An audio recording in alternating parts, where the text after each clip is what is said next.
Accessing class recordings in Microsoft Teams. Sa tuwing kayo ay magkakaroon ng virtual class, ipapaalam ng iyong guro na ito ay kanyang ire-record. Nang sa gayon, ay maaari mo itong mapanood at mapakinggang muli. Para sa mga channel meetings, ang class recordings ay makikita mo sa Posts tab o sa Recordings folder na nasa Files section kung saan naganap ang channel meeting. Kung nais mong makita ang lahat ng recording ng iyong virtual class, maaari mo itong i-access sa Microsoft Stream. I-click lamang ang ellipsis button sa navigation bar ng Microsoft Teams at piliin ang Stream. I-click ang Go to Website button sa upper right corner upang mabuksan ito sa iyong browser. Dito ay makikita mo ang lahat ng past recordings ng iyong class meetings. Microsoft 365.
pagtutunguhan, pangat na inaasam, di mapipigil ni numan.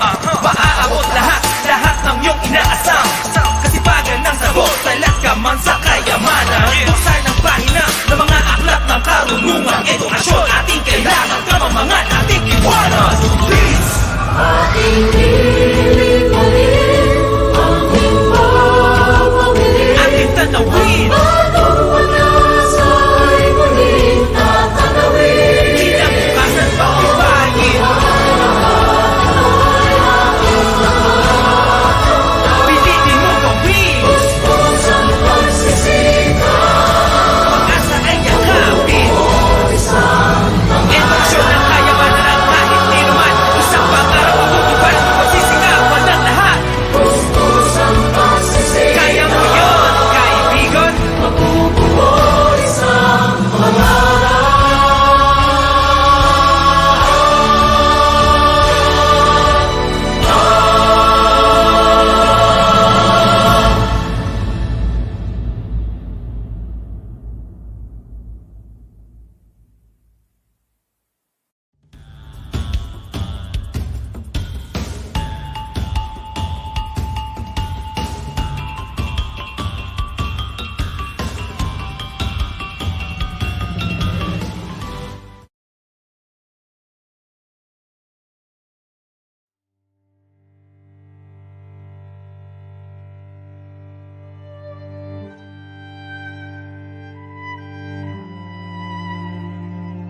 Greatest of all teachers and giver of love, hope, faith, and wisdom, look upon your children, the teachers, learners, parents, guardians, and out-of-school youth and adults. We humbly ask for your mercy and forgiveness. Guide us to the right path. May our efforts be blessed with insights and understanding, wisdom and respect for all. Bless us with patience, for the path of learning is never easy. Bless our commitment to keep on learning new knowledge and experiences. Let your light shine upon us as we make our world a better place to live in. Amen.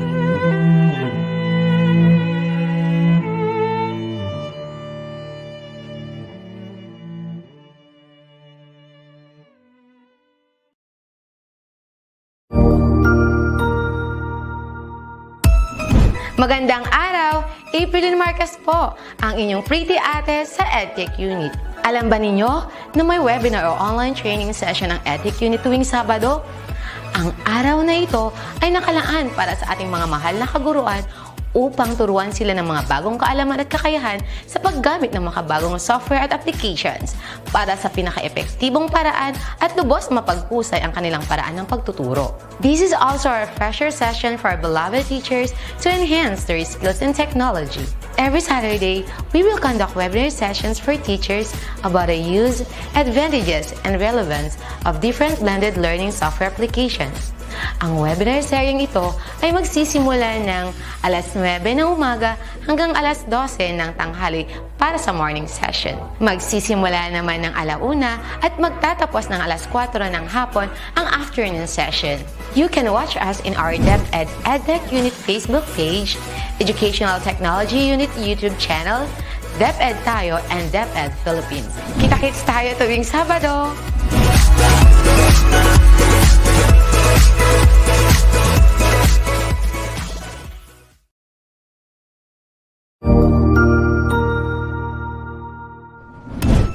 Cognizant to the needs of our learners, parents, and teachers, the Department of Education provided us with powerful tools for productivity that will allow us to foster critical thinking skills, problem-solving skills, communication and collaboration skills to be compassionate, responsible global citizens.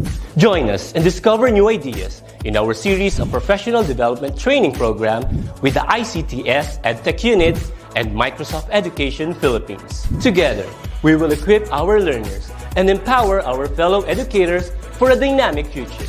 Para sa bata, para sa bayan, at para sa guro. Sulong Edukalidad.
Yes, okay. Ayan. So, dapat batiin natin ang ating mga fellow educators ng good afternoon, no? Pero dahil para maging maganda ang ating araw sa ngayon, di ba, Kap Charles? Dapat batiin Yes, natin Kap sila ng Sheila. good Morning! morning. Okay. Morning sa lahat! So, good morning sa lahat from Luzon, Visayas, and Mindanao. Napakaganda ng ating Tech Talk session natin ngayon. Ano ba yung ating Tech Talk session ngayon, Kap Charles? Ang ating topic ngayon is about Safer Internet Day for Children and Cyberwellness for Teachers. Ika nga, it was proclaimed by our Presidential Proclamation 417. Accordingly, every second Tuesday ng February, magsa-celebrate tayo ng Safer Internet Day. Then after that, sa ating Tech Talk, ngayon natin isa-celebrate. Ayan, Kapshida. Yes. So, yung title ng ating session ngayon, Kap Charles, ay Safer Internet Day for Children and Cyber Wellness for Teachers. Okay. So, wag Yes, tayong before natin magsisimula, Yeah. or before natin tayo magsimula, may mga shoutout pa tayo saglit sa ating mga friends at saka mga ating viewers, no? Nanonood sa atin sa EdTech FB Live page. Sa lahat po na nanonood at tayo naka-stream or naka-live sa FB page ng DepEd EdTech Unit at saka sa YouTube channel. Yes, so pa-shoutout muna tayo. Shoutout muna tayo. May nakikita ko dito from SDO Camarines Sur and SDO Quezon City. And then nakakatuwa naman, hello Ma'am Jerly Lorenzo from Vicente National High School, Buhi, and from SDO Taguig City and Pateros. So nakakatuwa. Yan. Ilang viewers na ba tayo? Nako, nakakatuwa. Ang dami nang nanonood sa atin. Ang dami na. Nagpa-flash na ng screen. Saturday Habit is back. Ayan. Parang bumalik ang sigla nila kasi parang hinihintay nila, di ba? Itong pagbabalik ng Tech Talk session. Ayun, si Sigfred Ballesteros. Saturday Habit is back from SDO Nueva Vizcaya. Hello po. Yeah. And good afternoon po. Watching from Ocampo National High School, SDO Camarines Sur, grade 8. So, from Princess Diane. Ayan, nakakatawa yung nakikita natin sa ating screen ngayon, no? Yes. So, ano na, huwag na tayo magpatumpik-tumpik pa, Magtumpik-tumpik pa. Yes. Simulan dahil natin. Nabanggit na natin ang ating session for today at kung bakit tayo Tech Talk session ngayon at ano ang theme natin ngayon, wag na nating patagalin pa. I-introduce ko muna ang ating magbibigay ng marami tayong magbibigay ng opening message before we'll proceed to our guest speakers, no? We will be hearing the message of our head of the EdTech unit at eto nga, Kap Sheila, sinasabi na kasamahan ko dito sa amin sa Digo City, kakambal ko raw to. And let's all welcome our head ng EdTech unit, Sir Mark Anthony C. Yes. Hi, Sir Mark. Good morning, Sir Mark. Good morning po, Sir Mark. Hello po. A great day to everyone. Ayan, at maraming salamat po sa lahat ng ating mga teachers and EdTech enthusiasts na nakatutok po sa atin ngayon. It's a safer internet day for all of us na kinakailangan po ay gawin nating ligtas ang ating mga sarili, lalo na sa ginagawa natin sa araw-araw sa paggamit ng makabagong teknolohiya. We are always fond of the social media, likewise browsing materials in YouTube or in TikTok na talagang there is something new, there is something refreshing na tayo ay natututo. But at the end of the day, the question there is that how are we going to protect ourselves? How are we going to educate ourselves in terms of these things online? Napakahirap po na ang isang guro na nagpakahirap magtrabaho sa loob ng ilang araw tapos sa isang iglap, mawawala ang kanyang pinaghirapan dahil nanakaw ang kanyang identity o ang kanyang ipon dahil sa maling-maling pamamaraan o yung unawareness sa paggamit po ng teknolohiya. Many of us have heard some news na may mga kaguro po tayo na naging biktima ng phishing. Sana po sa ating gagawin na pagsasanay ngayon ay maunawaan natin ano ang mga do's and don'ts at ang mga precautions na kinakailangan natin gawin bilang mga guro, bilang mga tao na responsible users of technology. Hindi lahat ng ating nakikita online ay totoo. Sabi nga, whatever it is online, majority of it is actually lying. May ilan na hindi totoo, karamihan ay hindi totoo, pero tayo dapat bilang end user ay alam nating tukuyin kung alin ang totoo. Maliban doon, dapat ay hindi tayo nagbabahagi ng mga posts or messages na hindi naman reliable o ito ay makakaapekto sa ating kapwa. Isang halimbawa rito ay yung mga natatanggap nating mga links na kung sakaling ay sasabing pag ito ay iyong pinindot, pwede kang manalo ng libo-libo o milyon-milyon. Too good to be true. Kapag ganyan ang senaryo, tayo ay magdalawang isip sapagkat maaaring ito ay dahilan para makuha ang ating identity. Be careful in terms of these links which ask for your name, your contact information, your address because it might come and fall back onto you. Sa ating gagawin po na mga pagsasanay, maririnig natin sa ating mga resource speakers ang mga mahahalagang importanteng bagay-bagay na mapagpapatatag sa ating pagkatao to be responsible users of technology. At tatandaan nga natin ang laging binabanggit, think before you click.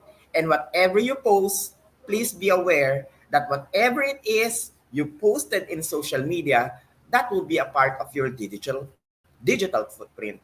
At kung sakaling tayo ay may na-post na hindi kagandahan dahil hindi natin pinag-isipan ng mabuti, yan ay pwedeng magresulta sa isang katatawanan o meme na kinakailangan ay handa tayo. At the end of the day, it is our sole responsibility to be good citizens in utilizing technology. God bless us all at matuto tayo sa ating gawain sa hapong ito. Maraming salamat po. Ayan, thank you very much. Thank you very much, Sir Mark. Sir Mark Anthony. Talagang natuto po kami sa inyong message po, no? Very inspiring din po. Tsaka talagang, ito po ay talagang napaka-importante na message para po sa lahat. Hindi lang po para sa ating kaguruan, para sa lahat. Yung sinabi ni Sir Mark na think before you click. Ayan. Kasi di ba, Cap Charles, ikaw ay nagtuturo ng MIL? Di ba? Ay, hindi po ako ng MIL. Sa business ethics ako. Oo. Okay. So, nakapagturo kasi ako ng MIL. So, yan din ay aking itinuturo din sa aking mga mag-aaral na think before you click. Yun talaga ay ang pinaka-importante. So, ayan. Thank you very much po. Thank you very much, Sir Mark Anthony C. And sino po ang next natin na magbibigay ng opening message? Kap Sheila? Okay, so ako'y excited na ipakilala ang ate talagang napakaganda. Napakaganda na guest natin ngayon. Siya po ay education programs lead po ng Microsoft Philippines. So wala pong iba, hindi na ako magpapatumpik-tumpik pa, Kap Charles, si Ma'am Clarissa or Miss Clarissa Segismundo. Ayan, nakakamiss si Ma'am Clarissa. Ayan, hi Ma'am Clarissa. Hi! Hello po. Nandito na kami. Good afternoon po. Good afternoon, Sir Charles, Ma'am Sheila. Magandang hapon din sa lahat ng mga nanonood ngayon. At to DepEd and DepEd EdTech Unit under the leadership of Sir Mark C. and Sir Abraham Abanil. Maraming salamat sa pag-imbita sa akin dito sa Saturday habit.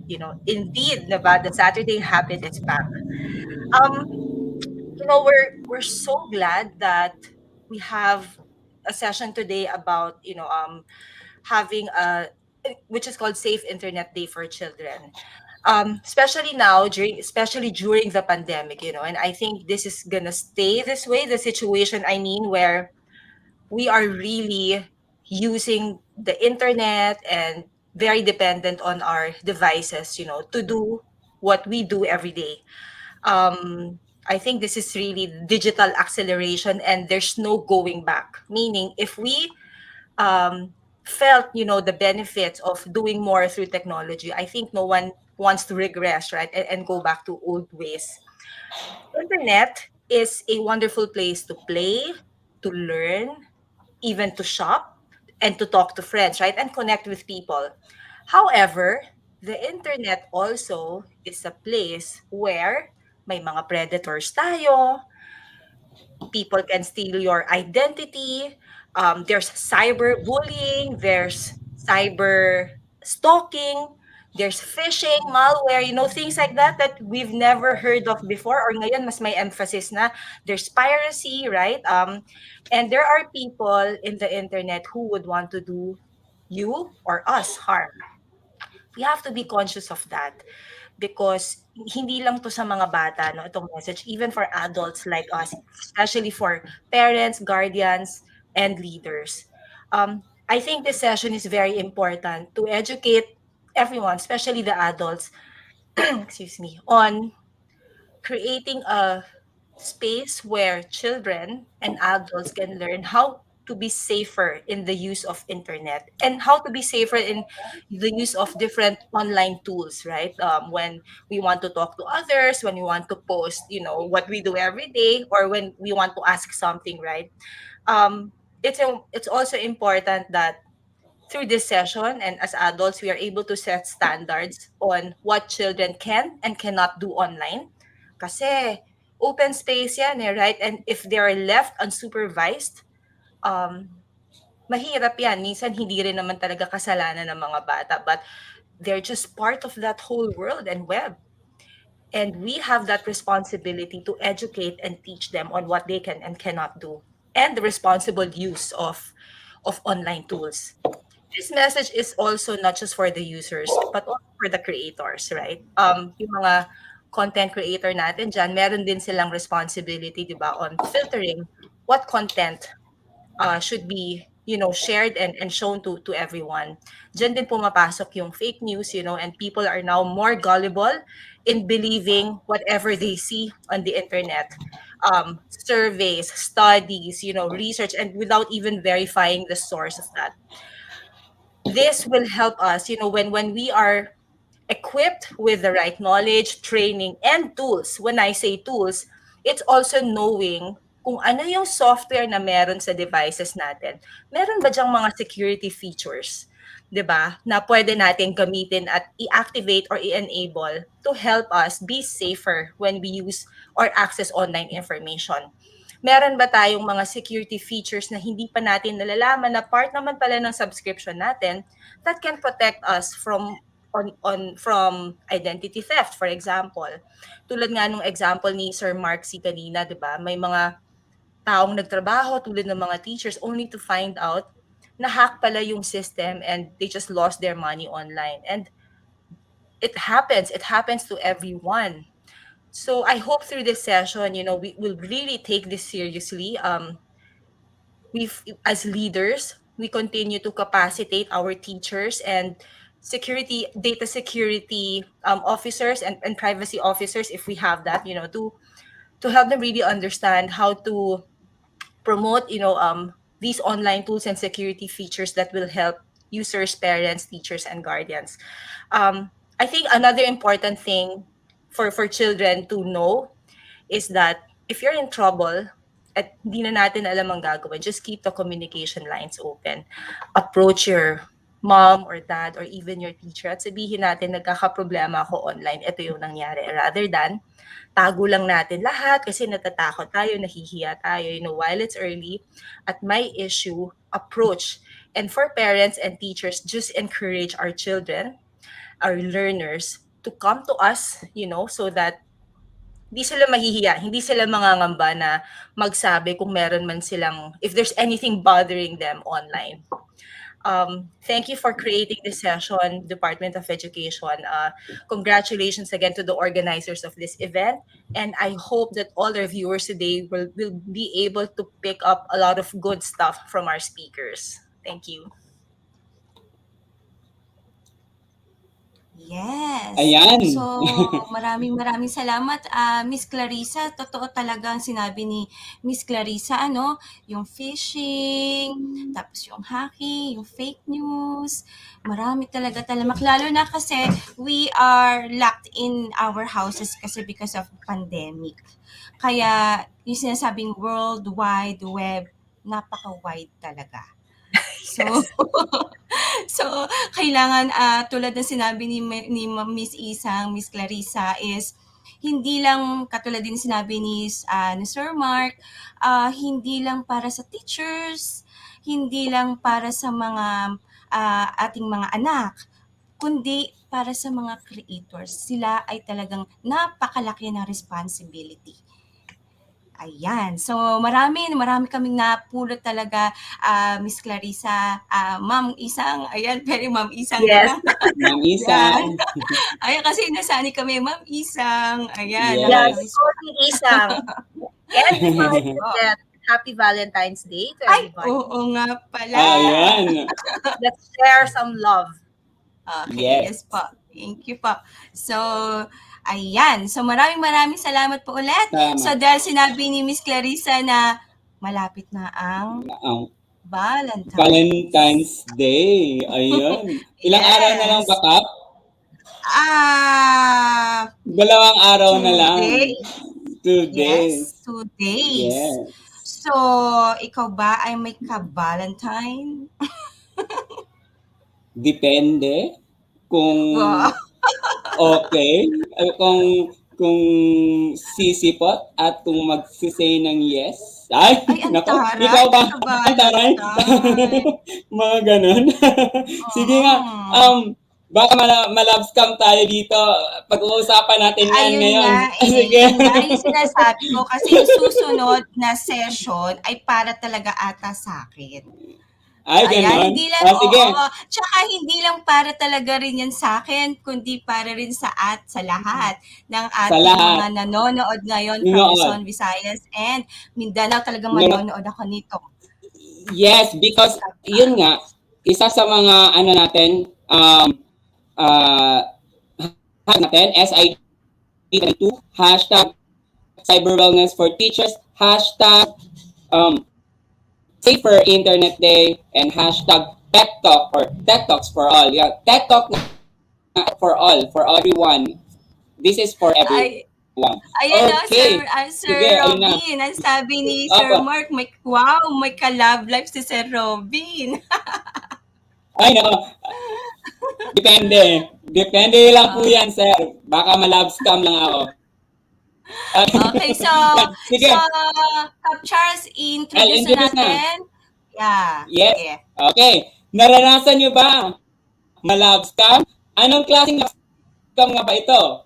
Ating tungayan ang ating unang magsasalita tungkol sa ating usapin ngayong umaga or ngayong hapon with the team's Safer Internet Day for Children and Cyberwellness for Teachers. Our speaker finished her mass comm degree with cum laude from Pamantasan ng Lungsod ng Manila and earned her certificate in teaching program and Bachelor of Secondary Education major in English at the Philippine Normal University. And she finished her Bachelor of Laws with academic distinction at Arellano University School of Law and currently studying her Master in Public Management at the University of the Philippines.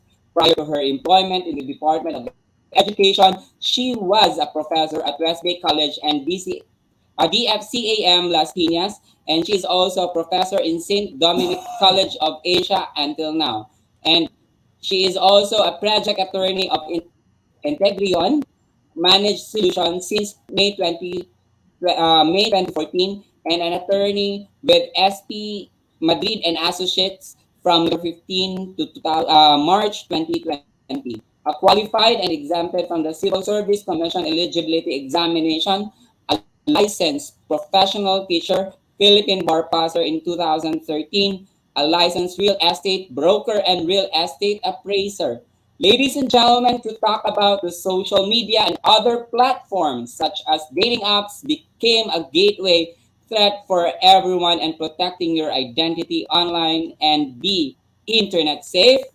Let us all welcome the 33 and legal officer of the Division of City Schools ng Las Piñas City, Attorney Rujen Santos Osmeña, with her talk entitled Love Scam.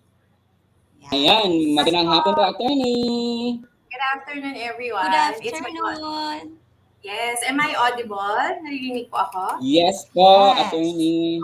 Okay, so thank you so much for inviting me. It's my honor to represent my Schools Division Office of Las Piñas. Hi po sa mga taga-SDO Las Piñas na nanonood. And syempre, good afternoon po sa lahat po ng sumusubaybay. Luzon, Visayas, Mindanao. Okay, so my talk is very timely. Okay, it's Love Month. So I entitled my talk Love Scam: How to Protect Your Heart and Purse in the Online Dating World. Okay, so napapanahon ang ating totoo namang love is in the air, and judging kanina nga ang ating mga host ay mukhang may mga plano-plano na sa I guess yung iba ang sagot dyan ay baka madelay ang Valentine's kasi parang wala pang sweldo noon. Tama ba? Okay. Pero yung iba mukhang nakapag-prepare naman sila. Okay. And judging by all the flowers and stuffed toys and chocolates na mabibili na kung saan-saan, I can really say that love is in the air. Okay. So anyway, love scam. Okay. So ito po ay isang topic na I hope we will appreciate. To be honest, when this was given to me, I thought it's not gonna be that relevant, or it's something that, ang dali lang naman malaman kung niloloko ka ng isang tao. Pero di ba, parang hindi.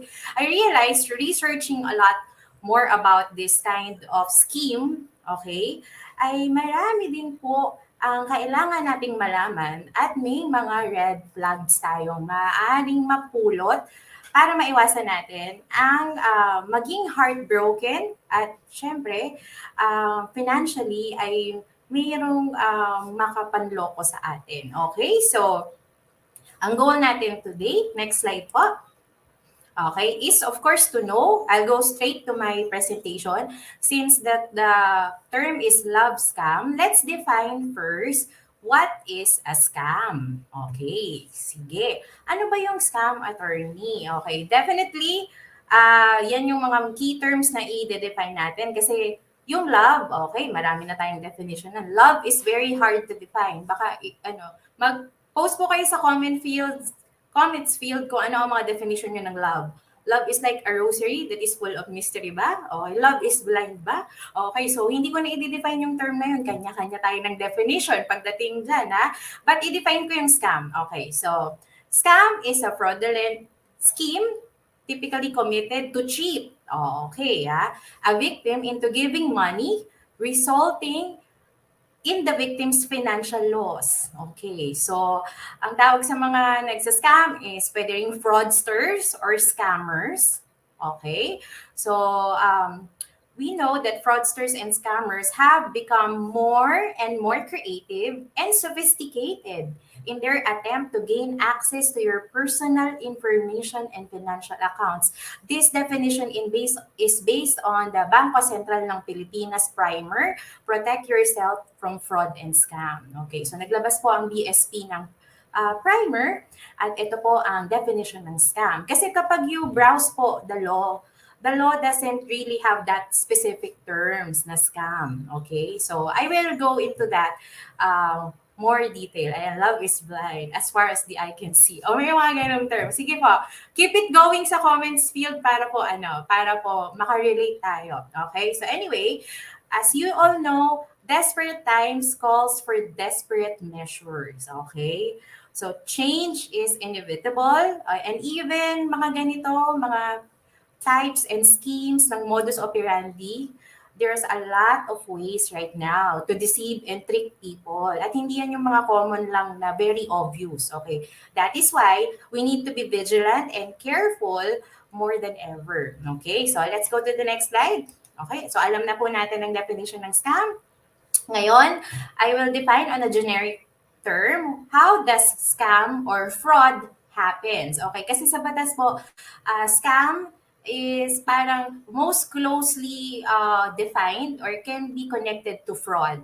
Okay, so I have here four signals or four items na ating titignan kung paano nagkakaroon ng scam or ng fraud, okay? So lahat yan ay nagsisimula sa false, walang totoo, okay? So anyway, the first one is false representation.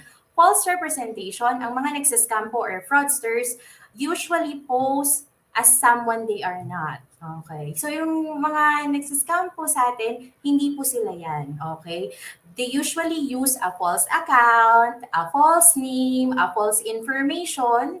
Everything about this person is not true. It is not authentic. It is fake. Okay, so yan po ang unang element. Another one, there's false promise or promises. Okay, ang mga nagsiscam po or fraudsters, they promise to the prospect or sa kanilang mga binibiktima instant wealth. They guarantee wealth, they guarantee stability, and even love. Okay. They even guarantee companionship and love. Okay. People tend to forget, okay, kanina nabanggit na po, if something sounds too good to be true, it is usually a scam. Okay. So anyway, let's go to the next. There's a false consensus. I'm sorry. Let's go to, yes, thank you. False consensus. False consensus means to increase trust. Yung ating mga nagsascam, they claim that somebody or a certain group of people already joined them, contributed to the cause. Ito ay very common po sa mga investment scam. Okay? So, kasi po marami din naman po sa atin na ang ating principle is to see is to believe. Okay? So, alam na alam din po ng mga nagsascam yan and mga fraudsters na they need to give you somehow evidence, okay, para maniwala kayo. So they will of course give you examples, okay, ng mga tao na nag-join. Okay, so yan po ang kanilang mga pattern. And the last one is false credibility. Okay, ano po yung false credibility? Siyempre, ang mga scammers po or fraudsters, they want to build on your trust. They want to get your trust and confidence. So false credibility, they claim to be affiliated to a reputable agency or they claim to be a valid institution. Okay, ito very common din po yun sa mga investment scam. At meron silang mga connection internationally. Okay, so yun yung mga common nila. They will give you overwhelming statistics, overwhelming data just to prove that it worked. And it will work for you. Okay, ito na yung mga testimonials, success stories, may mga mga famous person or celebrity silang kukunin. Okay, so false credibility. So kailangan po nagka-counter check tayo. Okay, so that's the general elements of scam. I hope clear po yan. False representation, false promises, false consensus, and false credibility. Okay, next. Common types of scam. Okay, I will not be able to discuss everything, but I want everyone to be aware. We have the Ponzi scam or the pyramiding. Medyo aware naman na po ang public on that one. Advance fee fraud. I will be able to discuss later an example of an advance fee fraud in relation to my topic. We also have recruitment fraud. Ayan po yung sa mga labor. Okay. Okay, labor na bibigyan kayo ng trabaho, you just pay a certain amount. Okay, so that's it. SIM card fraud, baka may mga nare-receive po kayong mga message na nanalo kayo, okay, may mga DTI, number, okay, so yan po. Kung nakaka-relate po kayo, and even me, actually, nakaka-receive ako na I want something, Okay, sa online. Okay, another one is authorized online lenders. O, sino po? Bigla na lang kayo makaka-receive ng text or email na if you want to borrow 1 million or 500,000, you can get it within 1 day. Okay, so yan po ang mga authorized online lenders, ano? And of course, my topic for today is love scam, romance or dating fraud. So I'll focus on this one, okay? So let's go. What is a love scam or a romance or dating fraud? Okay, let's go to the next slide po. Okay. A love scam or a romance or dating fraud is a scheme where scammers target the victim's emotional, romantic, and compassionate side to get them to provide money, gifts, and personal or account information. Okay? So, yan po ang definition ng love scam or romance or dating scam, online dating scam. Okay, marami pong mga tawag yan. Okay? But the essence is that they will target your vulnerabilities. Okay? They take advantage of people looking for romantic partners. Okay? This is often via dating websites, applications, social media, and by pretending to be a prospective companion. They're pretending to be the man or the woman of your dreams. Okay, so yan po. They play on emotional triggers to get you to provide what they need. It can be money, gifts, or just your personal information, actually. Okay, so next. Ano pa ang mga characteristic ng love scam? Fraudsters usually pose as someone they are not, okay? That I already explained that a while ago. They prey on people's emotions to manipulate our human tendency to trust. Okay, yung mga vulnerability or sinasabi nga iba, frailties of a woman and a man. Okay, they bank on that one. Okay, they also tell stories that either resonate to your sensitive side or your desires or your aspirations. Okay, so yan yung mga tina-target nila. And actually, to be honest, yung mga nagiging biktima rin, one ano po kasi din, kaya nababasa nila kayo is because most often than not, very expressive din kayo sa mga platforms na online or social media. So, nade-detect din nila yung mga interest ninyo. And once you become a target, they strike to that knowledge. Kung ano yung mga interest ninyo, yung skills ninyo, yung mga hobbies ninyo, they strike into that to have a common connection. And then, of course, they will employ tactics to induce pressure eventually. Okay? Next po. Okay. Scammers target victims by creating fake profiles on social media or legitimate dating websites. Let's talk about legitimate dating websites. I come across about a lot of dating apps actually in the course of my study of my lecture. And may mga iba-ibang klase po yan. May, how do you know if it's legitimate? May mga iba naman po talaga, once you join a dating website or an applications, they have a strict scrutiny kung ng inyong profile. Marami kayong sasagutan, marami kayong mga ibibigay na info nyo just to join that app. Okay? So, yung iba nga, halos madi-discourage na kayo dahil sobrang daming tanong. Okay, but according to the terms of service of some of the dating website, it is needed for you to find a match. Okay, so may mga iba-ibang klase po niyan. May, I will not promote, okay, but probably you know, okay, you know mga dating websites naman din, okay. Ano ba yung, bakit rampant ito?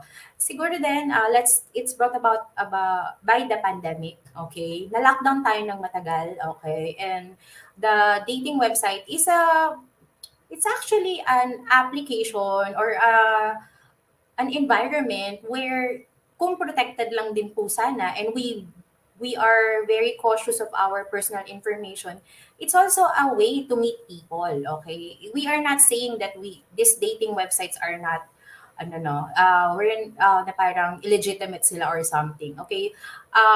Many, okay, I know a couple or a few people who met their partners online, okay? But, some of the, iba naman, if hindi naman naging partner, they become friends or business partners or whatsoever. Okay, so it's not to say that dating websites are not safe totally. That is legally not correct naman, okay? But it's up to us how to use it. Okay, so legitimate dating websites, sometimes po may mga dating website with ano pa yan, with subscription, like you pay a certain amount monthly and they promise that they scrutinize every profile. Okay, so medyo mahigpit sila. But most of the dating websites right now are for free kasi, okay, so doon na medyo madaming nagiging violations and may nagiging avenue siya para magkaroon ng fraud or scam. Okay, so next slide. Okay. And then once in contact, the scammers will then express a strong emotion. Okay, ano ba itong strong emotion nito? Not necessarily saying, I love you, okay? Sometimes it will start with, I like you, I always think about you, I'm happy when we talk over the phone or over video conferencing. So mga ganyan, strong emotions, okay? And then they will try to gain your trust. Okay, and they ask for money, account details, and personal information for a variety of reasons. Okay, like they lost their job, or they become ill, or they had an emergency, so something like that. Don't get me wrong. Your love story usually starts where in getting to know, then you probably trust a person. So what does it mean? This is actually planned. Ma-expert din po ang mga gumagawa nito. Hindi naman yan after one day lang ay mag-ask na sila ng information. It's not like that. There is a pattern, okay? That's why we will expose today and we will try to educate everyone that you can actually see a pattern, okay? On the fraud and the scam aspect, okay? So, but the normal pattern is it will be a prolonged exposure, like months, okay, before even asking for money or personal information or account details. Okay, hindi naman yan 1 or 2 meetings lang. Okay, so next. Okay, I have here a statistics. This is a statistics coming from the Philippine Star saying nearly 1 in 2 in Southeast Asia, we belong in Southeast Asia, lose money on love scams online. This is a very eye-opener for me, actually. I didn't know how much money people are losing because of love scams. Imagine 1 in 2 Southeast Asian.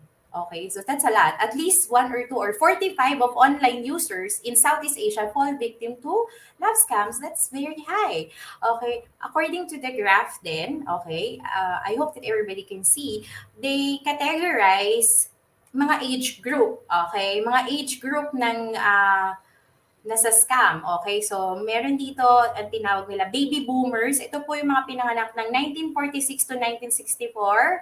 Okay, and the silent generations, yun yung mga ito medyo parang medyo matanda na to talaga. 1918 to 1945. Do you know that 33% of them lost money amounting to $5,000 to $10,000? Okay. So another statistics that you can see on the chart is that young people, like a small portion, 8%, Gen Z, yung mga pinanganak ng 1997 to 2009, okay, lost $5,000 from romance-related online schemes. That's 8%. So what can we derive in this chart? The target is usually younger because they tend to be more curious or reckless. And also older people. So extreme yung yung result nitong statistics na to, itong study. Okay, so older people because they have more time and usually retirement funds ang nagagamit, okay, nasa scam sila. And cyber criminals know yung human tendency when you're lonely and you crave for company, and yeah. So yun po ang statistics when it comes to love scam in the Southeast Asia. Okay? So, next. Let's see. Are you a target? Ikaw ba ay target? Ano ba ang mga tina-target ng mga cyber criminals na to? Okay, scammers focus of course on single people, often older adults who might be more trusting. Also, ang nasa target nila is mga widows, widowers, LGBT elders, okay, and isolated single adults, common target yan. But scammers look for anyone eager for a new relationship, actually. So, hindi po porket hindi kayo part ng extreme statistics ay hindi na tayo mag-iingat. Anyone eager for a romance or a relationship, you are a target. Okay? Romance scams can happen in person. Pwede rin naman yan hindi sa online world. Okay? But often happen online through social media or dating websites or smartphones apps. Okay? So, dapat po mag-ingat talaga tayo. Okay? Next, I will play a video, okay?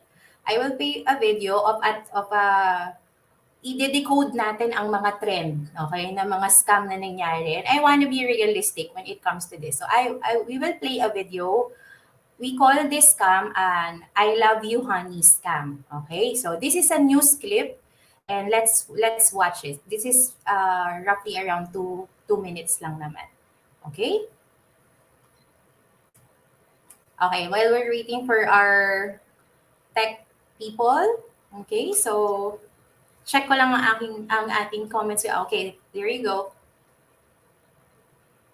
Pangarap ni Erica na makapangasawa ng isang foreigner at sa isang online dating site na develop siya sa isang nagpakilalang Remy Macker na seaman daw mula Amerika. Nakumbinsi siya na ibigay ang kanyang mga personal information sa foreigner dahil may ipadadala raw itong package na naglalaman ng electronic devices, gadgets, alahas, sariwang bulaklak, bags at chocolates. Tumawag ang isang nagpakilalang taga-cargo service kay Erica at sinabi na dumating na raw ang kanyang padala.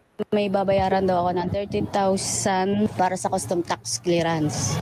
Buong tiwalang naghulog si Erica ng 13,000 pesos sa account ng isang Daisy de Guzman Valencia sa isang money remittance center. Inakala ni Erica na makukuha na niya ang padala pero muling nag-text sa kanyang nagpakilalang taga-cargo service at sinabi na kailangan niyang magbayad ng 35,000 pesos para sa anti-money laundering clearance dahil may nakita raw na higit 1.3 million pesos na pera sa loob ng package. Kung hindi ko daw yun nabayaran yung 35,000, makukulong daw ako.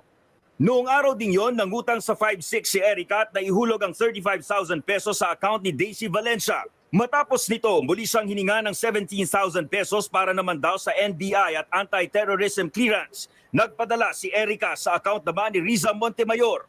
Pero nang muling hiniritan si Erica ng panibagong 38,000 pesos para raw ba i-release na ang kanyang package, dito na siya nagduda na sindikato ang kanyang kausap kaya humingi na siya ng tulong sa pulisya at ikinasa ang isang entrapment operation. Inutusan si Erica ng suspect na ihulog ang pera sa account ng isang Kimberly Cruz. Sa kuha ng CCTV, pumunta si Cruz sa money remittance center na ito sa Parañaque para mag-claim pero wala siyang kaalam-alam na nakalock sa sistema ang padala kaya wala siyang ma-encash na pera. Hindi lang nakapaghintay ang suspect na agad umalis kaya di siya naabutan ng mga pulis. Pero tinext pa rin si Erica ng sindikato na ipa-unlock sa system ang kanyang padala at ihulog muli sa pangalan ni Riza Montemayor. Sa branch na ito ng Money Remittance Center sa Pasay, nasukol ng mga pulis si Riza Montemayor habang hinihintay na ma-encash ang padala. Inutos nga po sa akin, actually inaabutan lang naman po ako nung kaibigan ko ng 300, 400 tuwing may kukunin po akong pera. Bagamat malakas ang kaso laban kay Montemayor, nadismaya ang pulisya dahil pumayag na makipag-areglo si Erica sa suspect. Nakakapanghinayang doon sa pagod na inuukol ng ating mga tauhan dito sa Las Piñas. Bukod kina Kimberly Cruz at Riza Montemayor, inilabas na rin ng pulisya ang litrato ni Daisy Valencia na 2 beses na nag-encash ng padala ni Erica. Ngayong nabunyag na ang modus operandi na Love You Honey scam, umaasa ang pulisya na matatauhan na ang publiko na wag nang kumagat para hindi mahulog sa bitag ng kanilang panloloko. Dominic Albelor, ABS-CBN News. Okay, so I hope that you were able to understand how they do it, okay? This is what we call the I love you honey scam, okay? So they will lure you with a large amount of money or a package and then you have to pay a certain amount to get it, okay? So that is one of the scam, okay?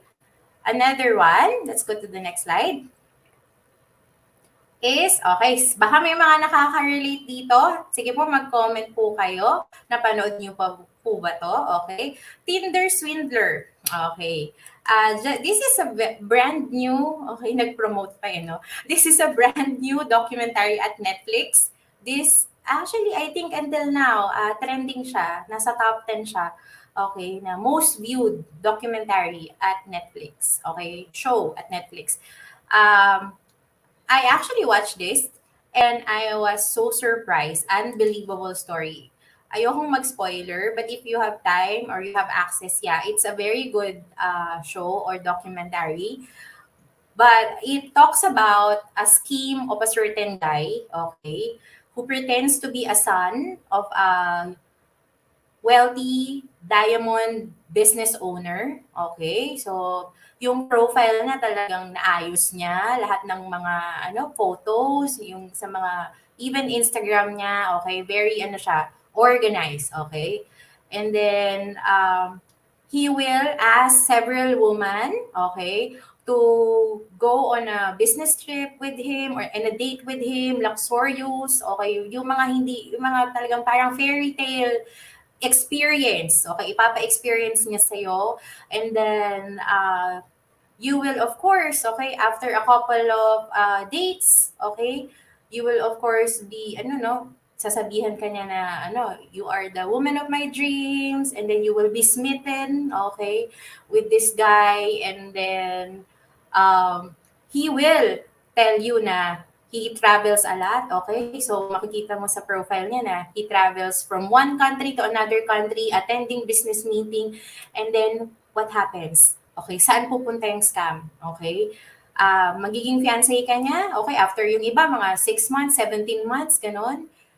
Then, after a while, magkakaroon ng conflict, okay? Biglang mapapanganib yung buhay niya. He will send you pictures about his bodyguard and him covered with blood, and then he will tell you that it's about a deal, diamond dealing na delikado, okay? And then most of the women will give money. Okay, will give money to this guy. Okay, and then you can the rest you watch it. Okay, it's also a good an eye opener. Tinder Swindler. Ayan, maraming comment sa comment field that they are watching it and napanood na nila. Okay, so I hope that is an eye-opener for a lot of people. Another form of scam, okay, is, next slide po, the advance fee scams. Ano naman yung advance fee scams? Okay, ito yung the scammer usually requests money to visit the victim. Okay, normally nangyayari pag magkalayo kayo ng bansa.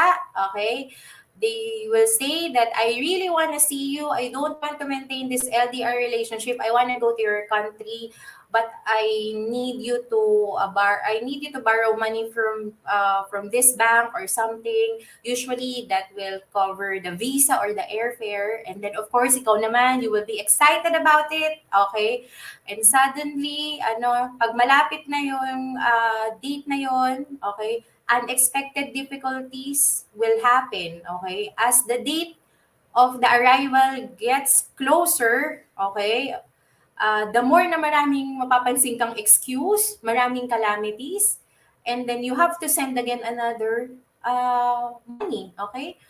So, that's it. And then the scammers, tuwang-tuwa sila kasi several times, okay, nalulure nila yung victim. They create a lot of stories that they cannot hindi pa sila makapunta and all until they will disappear. Okay, so that's what we call the advance fee scams. Okay, another one. This is, yes. Next slide. Okay, this one is Nigerian love scam. Okay, paano naman to? This one involves Bureau of Custom. Okay, yeah, I think may mga nag-message about it, no? This Nigerian love scam, this is very recent, 2021 lang ito. Okay, so merong mga padala, okay, they will give you gifts, okay, and then may tatawag sa'yo, then hindi ma-release yung balikbayan box or the box that was being sent to you because kailangan magbayad ng taxes. Okay? Kailangan magbayad ng anti-money laundering fees or duties or custom fees. Any other fees sasabihin. And then, you of course, gusto mong makuha yung box mo, no? Okay? So, magbibigay ka ng money. And then after a while, may tatawag na naman sa'yo saying na yung box mo has money like 500,000 and there's another fee involved again. Okay, so you will pay again until eventually you will discover that it's a scam. Okay, so it's a Nigerian love scam because mostly yung mga na-entrap is mostly Nigerian. Okay? And I was informed also may mga nabiktima din po tayong mga teachers on this one. Okay? So that is red flags na po . Okay, next. Ito is another form of scam. It's a sextortion scam. Okay, paano nangyayari yung sextortion scam? Your LDR boyfriend or girlfriend asks for your intimate photos and videos occasionally because claim siya that I missed you already. Can you send me a photo or a video? Okay, and then of course, because you're already in a boyfriend-girlfriend relationship, you're not thinking. Okay, you're also impulsive. You will send that photos. Okay?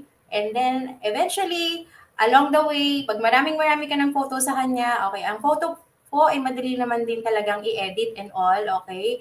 They will start extorting you with money. Otherwise, they will expose the photos or the videos online. Okay, so yan po yung mga sextortion scam. Okay, I hope that is clear. Other scenarios of love scam. Okay, meron pa akong other scenarios here. One scenario is a new love who lives far away, asks you to wire them money or share your credit card number with them. And they will say they will pay you back. Okay. O kung wari, love, meron akong bibilin dito, something like that. Can I borrow your credit card? Okay, one time, lang. And then you will, of course, oblige. Okay. Another one, your new romantic interest asks you to sign documents that will give them control of your finances or your house. It can be a special power of attorney. They will claim that let's build a home together. We will have a loan or something like that. So, yan na. And actually, that covers yung pangatlo, no? Your new sweetheart asks you to open a joint account or co-sign with the loan with them. No? Yan yung mga common scenarios ng love scam. Okay? I hope I have given much examples of that one. Next slide. I want to be conscious of my time. Okay. Tinder, okay, one of the more popular dating sites, made actually a post and a revision of their terms of service.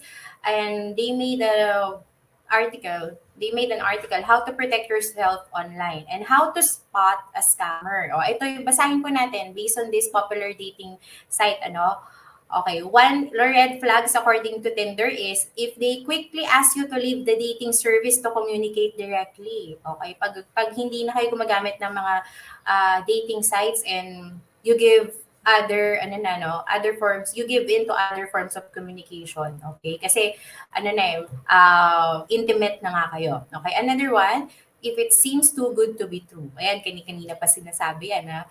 Another red flags if they avoid meeting up. Or kaya kapag magbe-video conference kayo, laging madilim, laging hindi mo nakikita yung tao, and laging mag-make ng story na I'm in a meeting or something, I cannot open my video. Oh, that's a red flag. Okay. If they ask for personal information, of course, that should be a red flag. And eto, they emphasize financial obstacle or challenges. Okay, laging ganyan. Along the way, yung fairy tale ninyo, ang ganda, everything is nice, everything is good, you're getting to know each other, and then suddenly may conflict. Biglang nagkasakit, may kailangan siyang bayaran, may mga loan siya, and that will hinder for you and him to be together. So yun yung mga normal trend. Okay? Next. Okay, let's go to the Philippine law. Is scamming illegal in the Philippines? O, at wag tanungin niyo ako. Yes, okay. Okay, ang tawag po dyan is actually estafa. Technically is estafa or swindling. It is punishable under Article 315 of the Revised Penal Code. And there are different forms of committing it. Okay, letter A, unfaithfulness or abuse of confidence.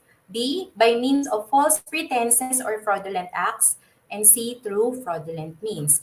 Okay. Of course, dahil sa online siya nangyayari, papasok dito yung cybercrime law as well. Okay. So, we also have the RA 10951 who adjusts the amount of the penalties, okay, when it comes to cybercrimes as well. Okay. So, may mga additional, penalties, of course, because of the consequence that it was made online. Kasi itong estafa po sa revised penal code, this is an old, this is a Spanish origin pa nga ito. It doesn't depict actually yung sa mga online. Pero if you really check the essence of it, it's actually estafa or swindling. Okay, but there is additional aggravating circumstance because it happened online. Okay, so that's it. Next. Also, when it comes to the civil liability, according to Article 1338 of the Civil Code of the Philippines, dinefine dito yung fraud. Ano ba daw yung fraud? Okay, kanina pa natin sinasabi yung scammer, fraud, and fraudsters. There is fraud when through insidious words or machination of one of the contracting parties, the other is induced to enter into a contract which without them, he would not have agreed to. Okay, so yan yung mga common, no? Very applicable. Ano naman, attorney, yung insidious words or machination? Hindi ko masyadong naintindihan yon. So, I will define. It refers to a deceitful scheme with or a plot with a fraudulent purpose. It can be done by concealment or omission of material facts. Okay, so yan po yung ibig sabihin ng insidious words or machinations. Okay, under the Civil Code of the Philippines. Okay, next. So, I think the better question is, after knowing all of the trends, all of the red flags, how do we avoid love scam? Let's go to the next slide. How do we avoid tips on avoiding love scam? Okay, next slide. Okay. Be careful when befriending strangers online. Think critically and remove the emotion from your decisions no matter how caring or persistent the person is. Okay? Be careful about newly created accounts. You find out that when was the account created by that other person. Try to message some of the friends of that person kapag suspicious kayo. According to the PNP, if they have less than 20 friends, mostly from different countries, you should have a suspicion already. Okay? So, and if the love scammer always find excuse not to meet in person or not to have a video conference, that's another red flag. And also, kung nag-uusap naman kayo, be mindful and take note of the pronunciation and accent depending on the nationality of the person they're claiming to. Kung sabi nila taga-UK sila pero hindi mo naman maramdaman pag nagsasalita kayo, that's a red flag. Okay? So, those are red flags that we can easily detect. Next one.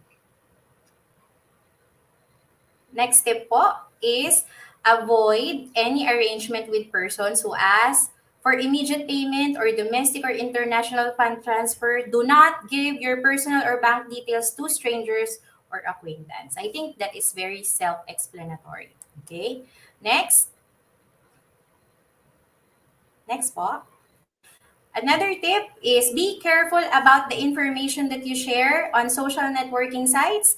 Do not reveal too much of yourself, particularly in terms of photos or videos to prevent you from being blackmailed later on. Okay, let's be, sabi nga kanina, let's always think before we click.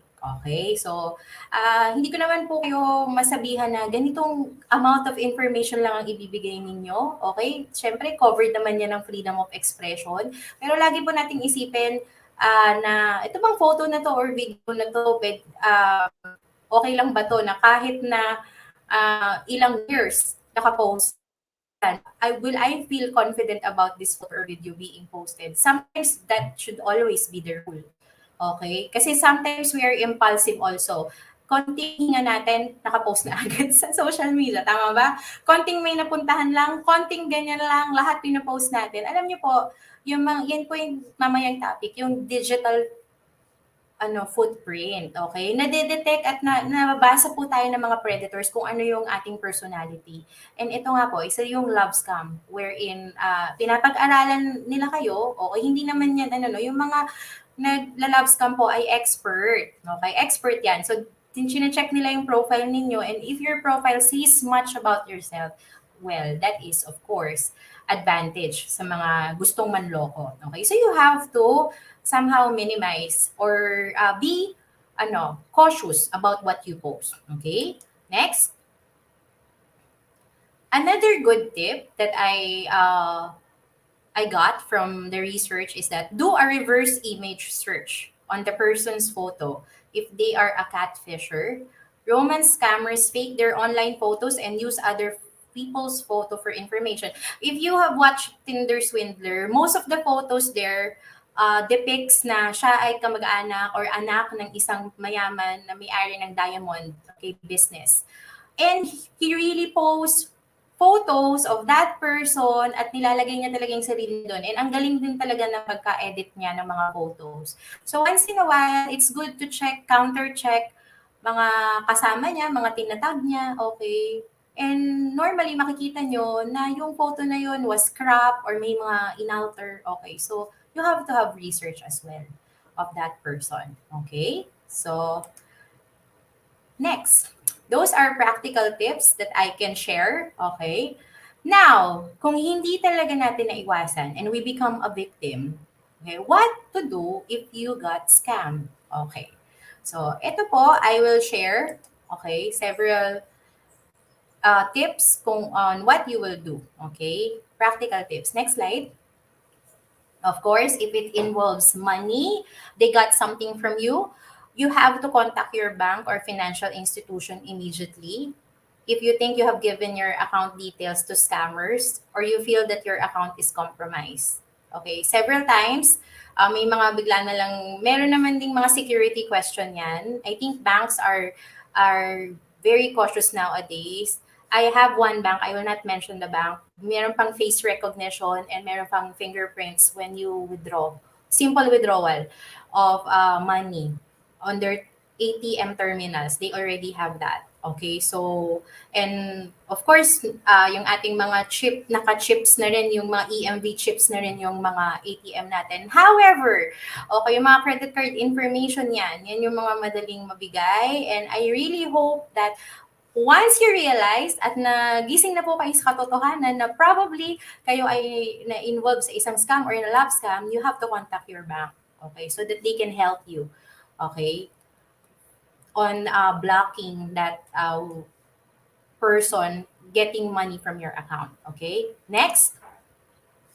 Of course, if it's investment scam, cybercrime, or other anything about the online, okay, this is the, you can take a picture of this, okay? The NBI and the PNP will, of course, help you, okay? But the NBI most probably will be the best because they have a cybercrime division. They have the anti-fraud and action division.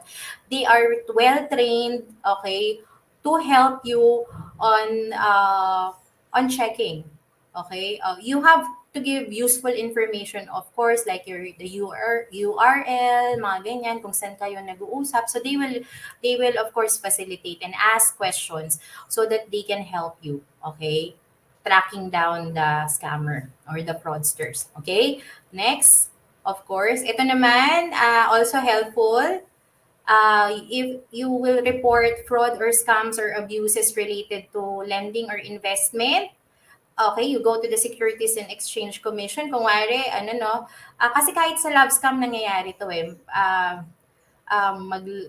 boyfriend or girlfriend, then they will ask you to invest on something. Okay, pwede rin naman. So you go to SEC, you take note of their Enforcement and Investor Protection Department. Okay, yan yung mga They also have Corporate Governance and Finance Department. They will help you on facilitating the complaint and take actions on those ones. Okay, and lastly,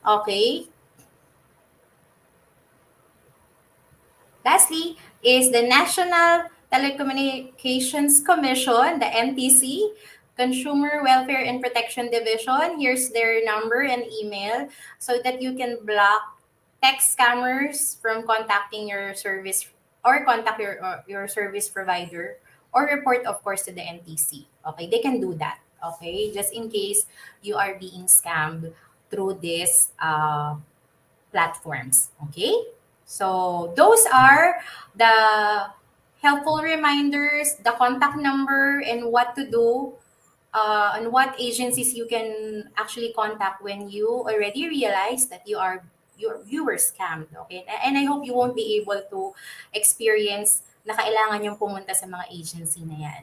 Okay, but nevertheless, it's good that we know.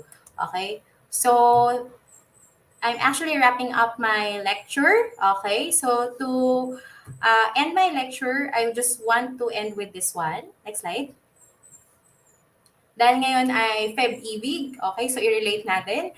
Real love is something you feel, you see, and you show. But fake love is just words and nothing more. Okay, discovering fake love under false pretenses is one of the most liberating feeling that you will get. You know na kung kayo naman po ay nabiktima or something, there's nothing to be ashamed of. Okay, what you need to do is to analyze, see the red flags, and tanggalin niyo po yung emotions on that one. You analyze really if this person is really saying the truth. Okay, and the best way to avoid falling in love to a love scammer or a con artist for that matter is living by truism. If it's too good to be true, then it is probably a scam. Okay, another one. Okay. You always question sometimes yourself, no? Are you the love of his or her life? Think again.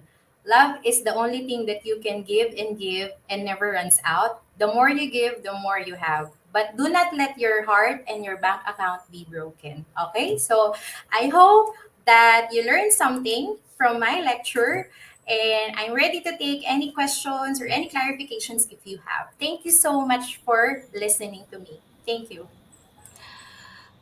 Ayan, wow! May na-realize ako doon. Oh. Alam ko yan, Kap Sheila. Yung love scam na love struck ako. Ay, ganon. Oo, na love struck Totoo, ako. Kasi totoo talaga, no? The real love is something you really feel, you see, and you show. Dapat ganon. Ang fake love is just words and nothing more. Kung hindi siya nagpapakita sa'yo at hindi mo na-feel at walang connection, fake love yan. Kap Sheila, ano ba? Actually, Sa'yo? dito, marami akong realizations, napakasarap naman Ayan. talagang ma-in love. Di ba, attorney? Pero Yes. kasi may sinasabi nga na kaya nga ang Diyos nilagay ang ating brain sa top, from above, yon, no? Sa top. Ayun, from over our heart, para ito yung ating Yes. gamitin, 'di ba? Ginamit ko nga ba 'yun? Charot. Okay, so Is your marami heart broken oh, and yeah. bank? Is your heart and bank broken already? Hindi naman masyado. Ayan. Sige, baka may mga questions Kasi may si Atty. kasi attorney. Ay, hindi, i-PM ko na lang si attorney kasi private 'yon. Oo. Anyways, Oo. dahil napakaganda ng shinare sa atin ni attorney, meron dito tayo na katanungan from our audience, no? From our fellow educators. Ayan. From She Roque. Ayan. Attorney, ayan, if the Facebook account is set as private, papapasok po ba ito ng mga scammers? Yes, I think even if private, kasi pwede silang mag-message request. Although the terms of service of Facebook every now and then they revise it, to make it more protected. Okay, actually magpo-prompt po yung Facebook sa inyo that they have changed the privacy settings once in a while. I don't know if na-notice po yun ng iba, but because probably pag busy ka, you just accept the terms without even reading everything. But nevertheless, ang mga scammers po ay expert yan. Okay? So, kahit po private ay pwede pa rin po. Okay? Nasa sa inyo pa rin po ang pag-iingat. Okay? Yes. Nasa Okay. sa atin talaga yan, Kap Charles, kaya huwag kang maglalamala scam. Oo nga, eto. May personal question, attorney. Sige, baka wala pang nagko-comment diyan na question. Sige, before we'll proceed, do we have a law to protect us against this kind of love scam? Like, can we sue the perpetrator from outside of the country? Okay.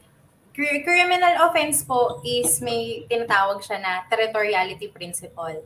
Meaning, kailangan po yung offense ay naggawa within the territory of the Philippines. Okay? However, because nga po may cybercrime law tayo, okay, we can detect if the scammer is really abroad or here.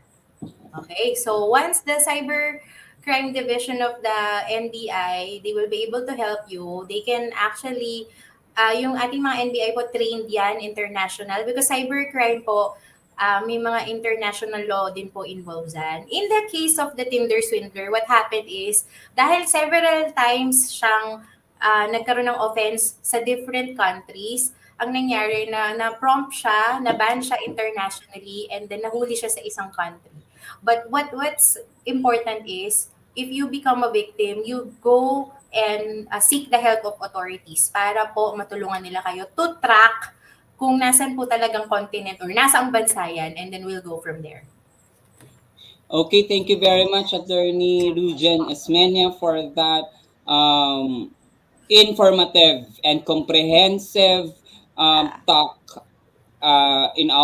for the Safer Internet Day for Children and Cyber Wellness for Teachers. Ayan, Kap Sheila.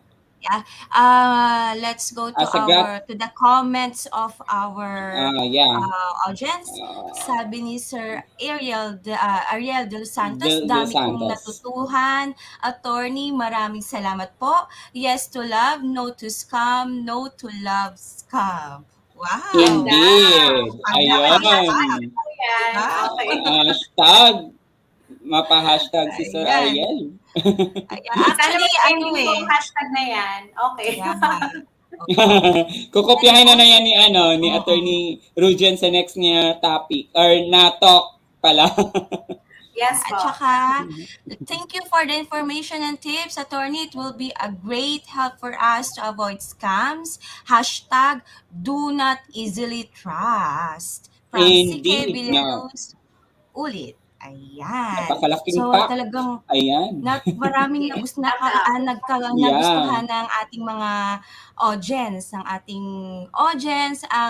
ang session ni Attorney. Ako din naman kasi talaga gusto ko nang magtanong kay Attorney, pero dahil mamaya na private mamaya na lang. Yes. Time constraint na rin, Kap. Yeah.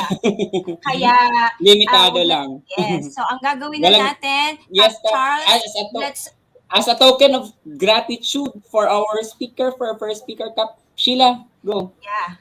So, as a token, na natin.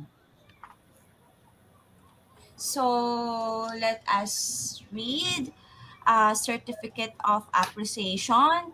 This certificate is presented to Attorney Rujen S. Osmeña, Attorney 3 Division Legal Officer, SDO Las Piñas, NCR, for sharing her invaluable knowledge as resource speaker during TechTalks session, Safer Internet Day for Children and Cyber Wellness for Teacher webinar conducted by the ICTS-Educational Technology Unit on February 12, 2022. Given this 12-day of February 2022 through StreamYard ETU Microsoft for Education virtual session. OUA Memo 0002220023. Ayan, signed by Sir Mark Anthony C., Sir Alain Delby Pasqua, and Abram YC Abenil. So, thank you very much po, Attorney Rujen. Yes, it's my honor, and thank you po for listening. Thank you for the invitation. My honor. Thank you po.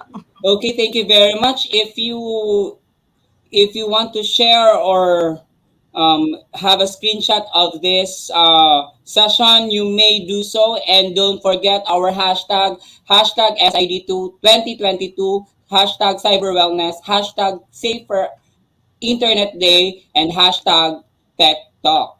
Ayan. But before proceeding to our next session, Kap Sheila, let's have a break, a video from our partner, Microsoft. Okay. How to behave in a virtual class. Turning on the camera and applying custom background. May mga pagkakataon na nais ng iyong guro na magkita-kita kayo online. Dahil dito ay kakailanganin mong i-on ang iyong camera. Kaya't mainam na bago mo i-click ang Join Now, ay gawin muna ang mga sumusunod. Pagkatapos mong i-click ang Join mula sa video at audio options, i-click ang camera. Pagkatapos ay i-click mo naman ang background filters. Dito ay maaari mong piliin ang blur. Lilitaw kang maganda at malinaw habang ang lahat ng nasa likuran mo ay natatakpan ng maayos. Maaari ka ring pumili sa mga examples ng background na galing sa Microsoft Teams. Kung nais mo namang gumamit ng sarili mong background, piliin ang Add New at pagkatapos ay pumili mula sa iyong computer at i-upload ito. Tiyakin lamang na ito ay isang .jpeg, .png, o .bmp file. I-off na muli ang iyong camera bago mo i-click ang Join Now. Sa oras na i-on mo ang iyong camera, ang napili mong background ang lilitaw dito. Ang iyong bagong background ay magpapatuloy sa lahat ng iyong mga Teams call meeting hanggang sa baguhin mo itong muli. Microsoft 365. Okay, so ayan. Ayan. So meron tayong susunod na session, di ba, Kap Charles? Yes, anong next session natin? Pakilala natin ang ating next speaker, Kap Sheila. Okay, she is a teacher in Daniel R. Aguinaldo National High School, Davao City. So she's a Microsoft Innovative Educator Fellow for being the Philippine representative for Global Education Exchange at Sydney, Australia. So she's also Microsoft Innovative Educator Expert. So Microsoft Education Ambassadors Program, and also Asia-Europe Foundation Class Network alumni since November 2020. She's also a Wakelet community member, Wakelet community leader, and also she's a Wakelet ambassador. So she has a skills, certifications, and she's also trained like Computer System Servicing, NC2, Trainers Methodology 1 Certified, Consumer Electronics Servicing NC2, Microsoft Certified Educator MCE, Microsoft Certified Azure AI Fundamental, Microsoft Certified PowerPoint Associate, or Microsoft 365 and Office 2019. Bigatin, di ba, Kap Charles? So ito po yung aming, katulad po sa amin, kami, ito pong susunod na ating resource speaker ay isa rin pong MEA. Siya rin po ay isang MIEE. At siya rin po ay yung isang, sinabi ko ba, representative sa Sydney. Nakakaloka, di ba? At the same time, parang siya rin ay isang itulay tutor, di ba, Kap Charles? Yes, of course. Yes. So, huwag na tayo magpatumpik-tumpik pa. Yes, ito, napakaganda ng ating susunod na resource speaker. So, si Miss Jade April Agang-ang ang mag-share about safe browsing and digital footprints. Yeah. Hello, Miss Jade. How are you? Hello, Miss Jade. Hello, good afternoon. Mayang hapon. Can you hear and see me? Yeah. Yes, okay po. Ayun. Yeah, you are audible, Yes. Miss How are Jade. Audible po. And you are really pretty. Yeah, indeed. Pareho tayo. Kaya careful tayong tatlong na hindi tayo mas-scam. Sabi ni attorney. Yan. Sige. Okay. Alright, so I'm going to share my screen. Let me check. I hope that you could see my screen now. Just give me a prompt. Yes. Okay. Yes. So, ayan. Ready na si Miss Jade, si Cap Jade. Ready ka na ba, Cap Jade? Yes, ready na. Okay, you have the So, floor. all right, so for this afternoon, we're going to talk about safe browsing and digital footprint. At dito natin ma-apply yung sinasabi ni attorney that hindi tayo ma-love scam. So how are we going to prevent being scammed by lovers out there?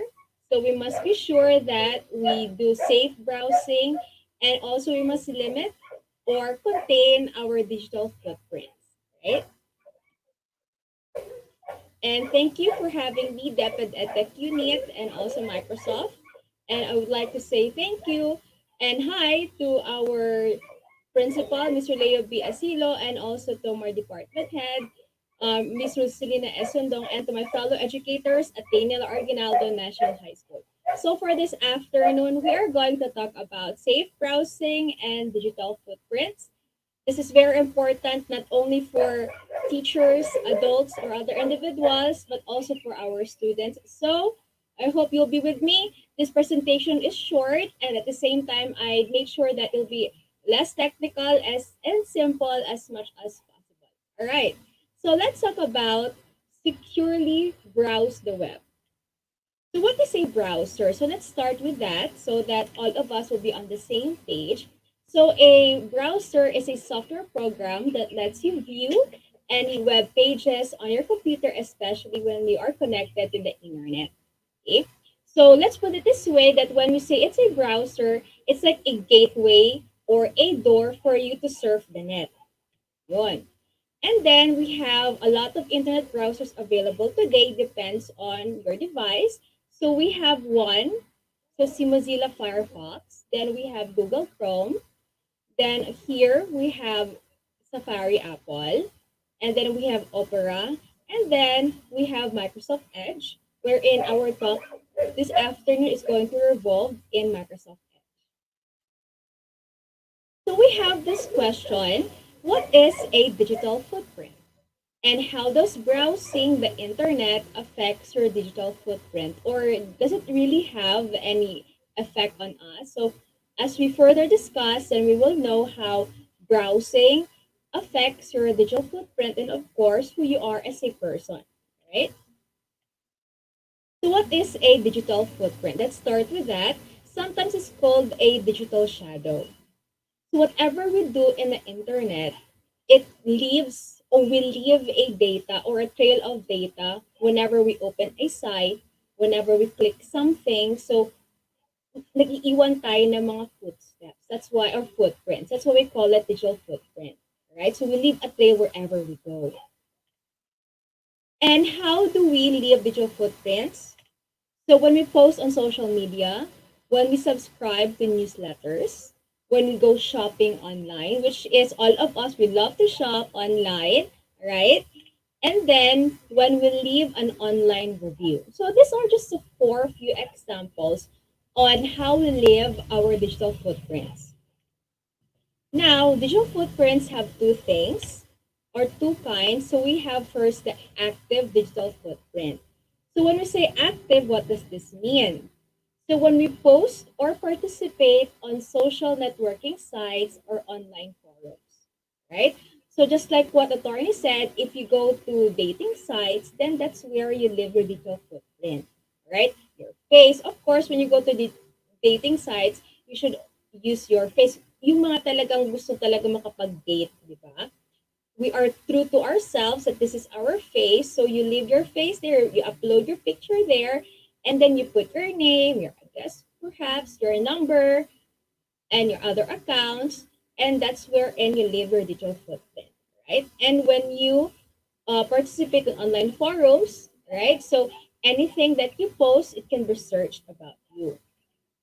And then example also is when you complete an online form. Example of this is when you subscribe to a newsletter. So when you want to subscribe to a newsletter so that you get updated on a certain site, platform, so you leave your name, email, sometimes your phone number. So that's part of your digital footprint. But for example, in an organization like a school, like inset, doc session, we have an online form. So this online form that just goes around the school, I bet it's safe, but the author of that online form should post no inside that form that this online form and all of the data that's here will just revolve around the community or the organization. And for those who are authoring that online form, for example, INSET, MPRE, or the EMPRE or LAC session, I think after a few months, pwede na siyang i-erase ang responses. Diba? Right. Or after the year. If we have active digital footprint, we also have the passive digital footprint. So what are these? These are the information collected by the website, like the number of visits, your location, and the IP address. So for example, when you go and open an app in your phone, sometimes most of the time it will ask, okay, can it access your location? Sometimes if you press no, the app or the procedure will not proceed, so you really have to press yes, okay, or allow your location to be accessed. Because that's part of the app, no, so that it will understand where you are, especially when you want food to be delivered in your place. So you really need to allow the app to know your location. So those are examples of passive digital footprints. Another one is social networking sites. You do not know that it's collecting information about you. For example, if you go to this site, and if you click no, advertising, or nag-click ka ng like, or you leave a comment, or you shared it, so everything is part of your passive digital footprint. For example, in Facebook, one person shared this kind of news, and then ikaw naman, nag-share ka naman din, di ba, Facebook, or you'll be notified that Luisa shared the same news, all right? So we have two digital footprints. That's according to Kaspersky. We have the active and passive digital footprints. So I believe all of us, if we're around the internet, we have social media sites or we have handles in social media. So we both live the active and passive digital footprint. One. Now, what should we do to defend ourselves from mga love scams or from phishing or other scammers? So we could use a web browser that has a Defender or like Microsoft Defender Smart Screen. So let's understand what this is. So Microsoft Defender Smart Screen is a service that Microsoft Edge uses to keep you safe while you browse the web. So to further understand, let's talk about the benefits of Microsoft Defender Smart Screen. So for example, you're browsing, and if you look at the left side or upper left side of your screen, meron yung lumalabas, diba, doon sa IP address. So, what are the benefits of Defender Smart Screen? We have the anti-phishing and anti-malware support. And we also have, it checks the reputation of the URL or the app that you are using. It also has operating system integration and management through group policy and Microsoft Intune, that's within Microsoft. And if we use Microsoft Defender Smart Screen, it blocks URLs associated with potentially unwanted applications. Okay, so it directly blocks you out. Next one is, as we browse the web, we'll see an icon in the address bar that indicates the security of the connection that the site that we are visiting. So I mentioned that a while ago, that when you look at the left side of your screen, upper left side, so makikita natin ng mga ganito, alright? So it has 4 states. So the first one that you could see is, it will tell you if your connection is secure or if this site has a valid certificate. So it means that this site is trusted authority or it's safe for you to browse or do some activity inside. However, there are also websites that has valid certificates, but they might have poor reputation. So you must always check the URL in the address bar to be sure that the intended site that you're visiting, or check it before you enter information, right? So just make sure that this is a trusted site. I would suggest that if it's the first time to be on this site, don't click download right away. Don't put informations right away. You just read through the site first. Then the next one is you're not fully secured or it does not have a valid certificate. So I believe we have experienced seeing this kind of icon or prompt, no, in the address bar. So this does not have a valid certificate. And the information sent from the site to you is not secure, and it can be intercepted by an attacker or can be seen by others, or preferably not, some information about you can be used.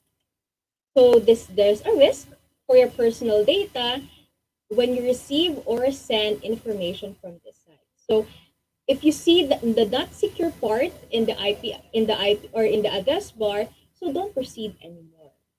Kahit pa siguro na dito tayo magda-download or there is an important document that can be only get here, no, you can only access that here. So I believe, no, because it's the internet, there are many ways that you could go to a secure site and get the document or go or get whatever you want to research for in a safer way.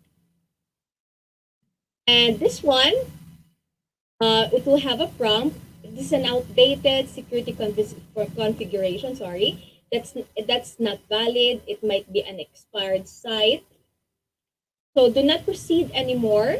So this website certificate is invalid or something might be wrong with the security of the site. So the information sent from the site to you is not secure and of course can be intercepted by an attacker or can be seen by others. So pag nakita natin yan, usually in other browsers, even in Microsoft Edge and other browsers, if the site is not secure, you will not be, you cannot pursue anymore, you cannot proceed anymore, all right?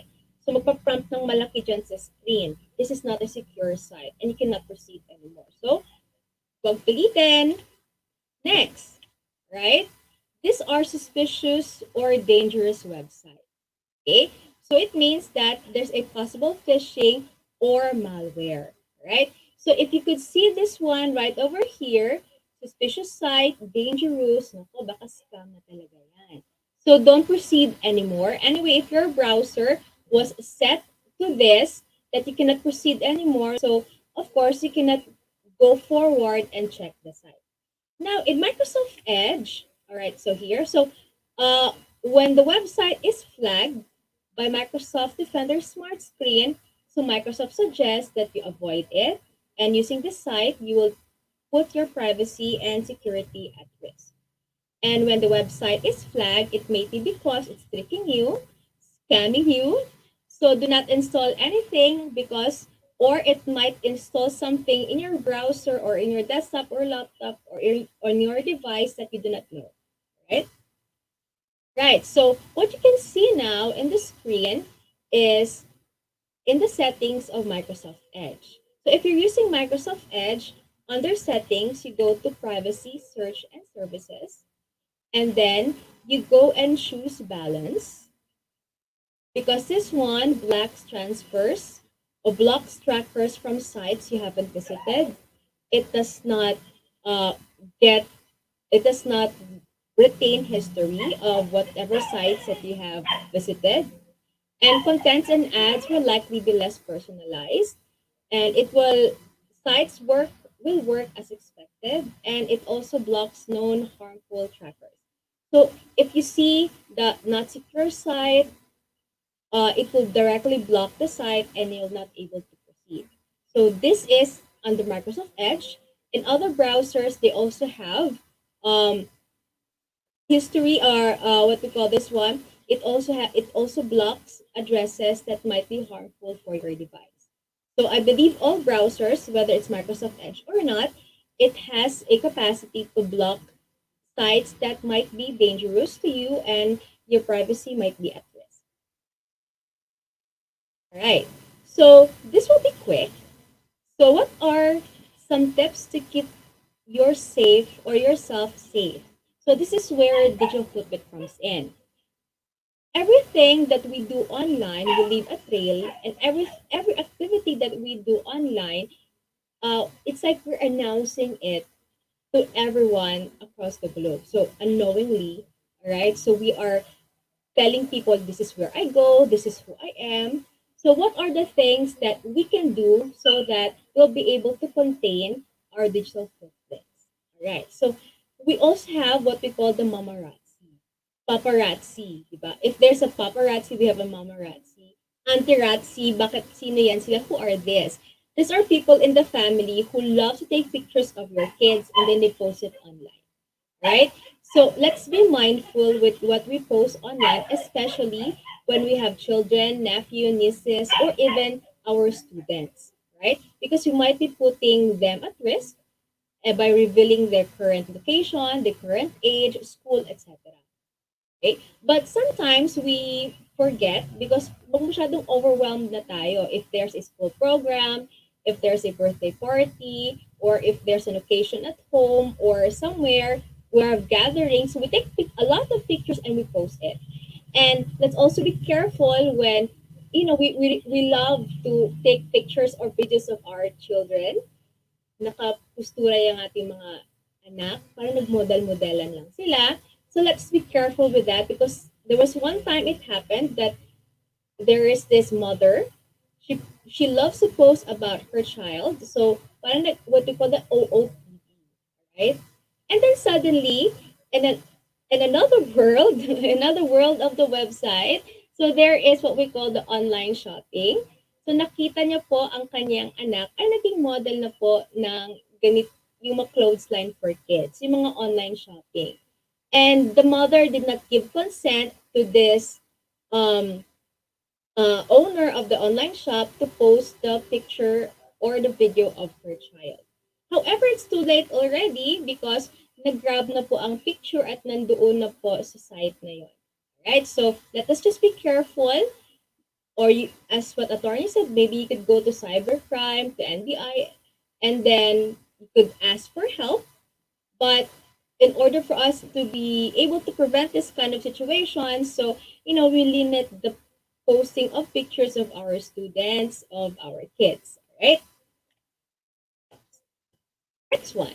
All right. So are you the pin location buzzer? All right. So every time you go somewhere, you tell everyone where I am or selfie, and then you pin your location. So I think it's better that we limit who knows your whereabouts, and you pay attention to where and when you check in, and if possible, do not link it to social media, right?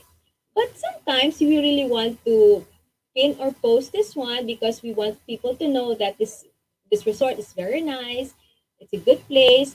But when everyone in the family is out of the house or you're alone living in your house, so I think to be safe, you don't need to pin your location, right? So next one. This is quite sensitive and it's rampant nowadays, right? So do not post anything and only say to a close friend. Okay? Minsan, hindi pa na-post, ay na-share na. Di ba? Kasi we have what we call the mga marites. Alright? But, if on your part, if you could still hang on the information, then do not post it online. Because everything that we post online, everything that we say, it's quite difficult for us to erase it. For example, you ranted in Facebook, you ranted somewhere because you really got angry with the service or you got angry with someone na love scam ka, yun nga, di ba? So you said a lot of things.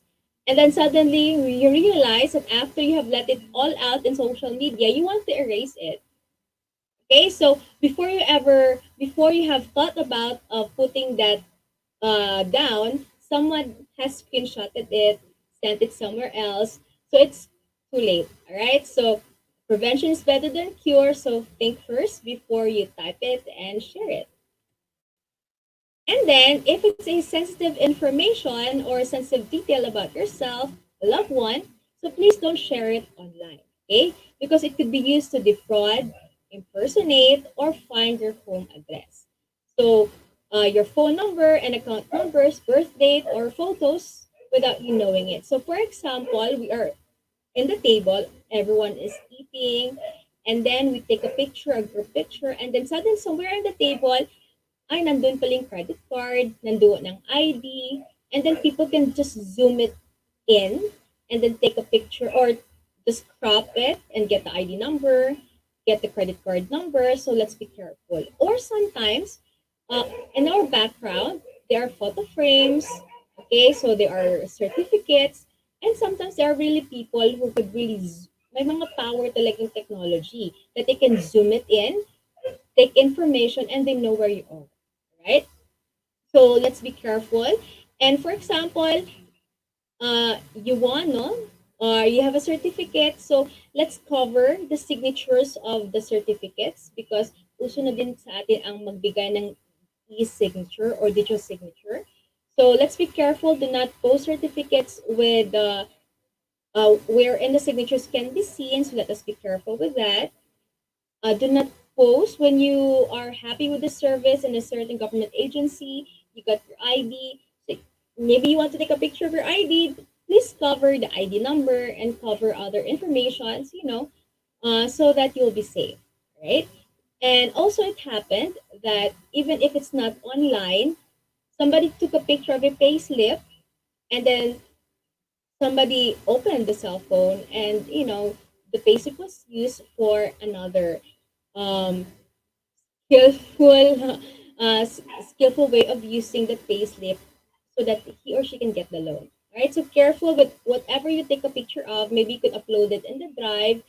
No one can get it aside from you. Or put a password on your cell phone so that hindi nila makita kung ano man ang right? Okay, I think this is the last part of our slide. Digital footprint and safe browsing is easy. The main point here is that think first before you click, before you share, right? And then before you post any pictures, videos, or comments online, please ask yourself, could this tarnish my reputation? Or could it affect my future work? If you're not working right now, like you students, estudyante pa ako, it would not matter. It will matter, yes. All right? So for example, you're applying for work. How would you know that you have a good reputation online, or how would you know that about your branding? Search yourself, Bing it, or use another platform, search yourself, and you would know how social media has put a title about you. So if I search myself, so I could see myself in Twitter, and there are mentions about me in Instagram or mentions about me in YouTube. So at least no, there's a good or positive things about me. But what if I posted something online and I forgot about it? Maybe before I became an ambassador or before I became a teacher, I posted it. I was so angry, and when I search my name, somebody search about me, ayun ang lumabas. All right, so let's be careful. Again, my dear students and teachers and other individuals, no professionals, uh, whatever we do online, it goes a lot, all right? It goes across the globe. It stays forever. Even if maybe you would hire someone who would really knows how to erase all of this, but sometimes it is, it's difficult, all right? For example, in the US, there was what we call there was an accident, and there was this person who came in first in the accident and took pictures of this poor lady. She's actually dead already, and took pictures of her. And then they got the plate number, they got a picture of the ID, and they sent pictures to the parents. It's sad to say they were asking money from the parents, telling that uh, if you want the pictures to be taken down from the internet, you have to pay us. But they cannot anymore trace saan pa siya saan pa siya na-save, saan pa siya na-send. So it's very, very difficult. So for my dear students and fellow educators, let us, pray first, hold our horses before we share anything online, and just make sure that whatever we post would be positive about us. So in the long run, we'll not have anything to lose. All right.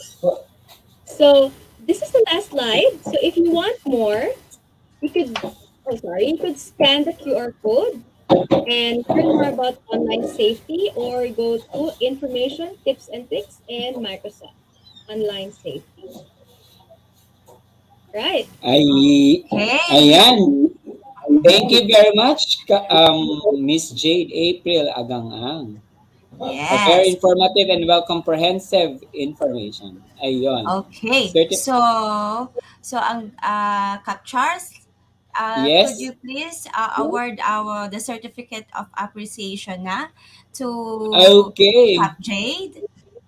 Sige po. A certificate of appreciation is given to Jade April Agangang, a teacher 1 of SDO Davao City Region 11, for sharing her invaluable knowledge as resource speaker during the TechTalks session, Safer Internet Day for Children and Cyberwellness for Teacher webinar conducted by the ICTS-Educational Technology Unit on February 12, 2022. Given this 12th day of February 2022 through StreamYard ETU Microsoft Education virtual session. Signed, Head of the ICTS EDU Mark Anthony CC, Undersecretary Elaine Del B. Pasqua, and Director 4 of the ICTS, Abram YC Abanil. Ayan, congratulations, Kap Jade April Yes. Agangang, for the very informative and comprehensive Yeah. information on the digital footprints. Okay, so shout out lang from Princess Manansala Manuel. Thank you for the very helpful and relevant informations, ma'am. No, think first before you post it and share.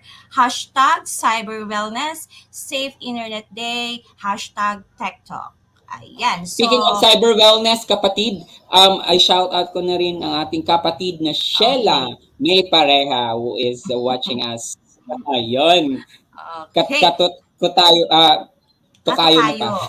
Tukayo ko, ano. Tukayo So, mo. let's go Kasamahan na natin. to our next Next speaker. na. Yes, ayan, ready na. Ito ay talagang aking malapit sa aking puso. O, di ba? Ayan. Sige, paki-introduce Okay. na, Kap Charles. I-introduce ko, Kap Sheila, ang ating next speaker. Our next speaker is a graduate from Polytechnic University of the Philippines with a degree of Bachelor of Science in Business Education, earned and academic units in her Master of Arts in Educational Management at Rizal Technological University of Mandaluyong City, and currently taking her MAED Administration at Mekawayan College.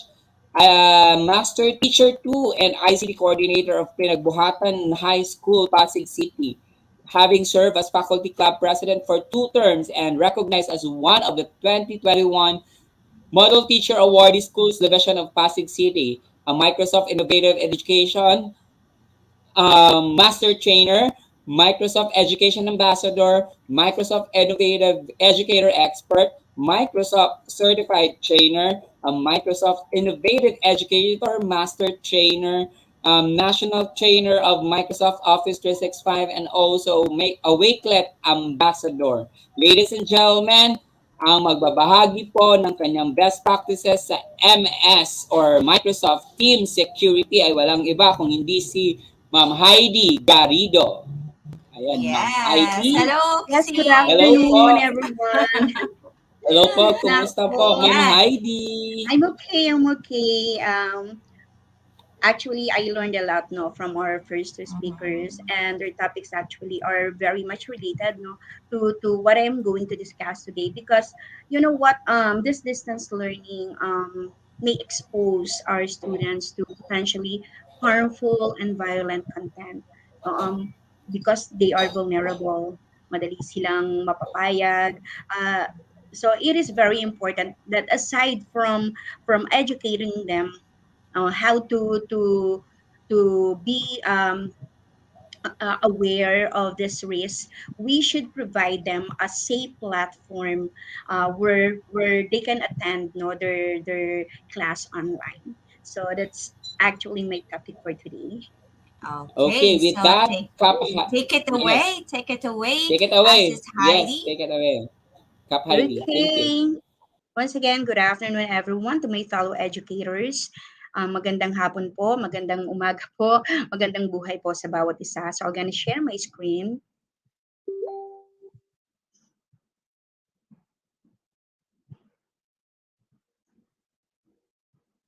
Ayan.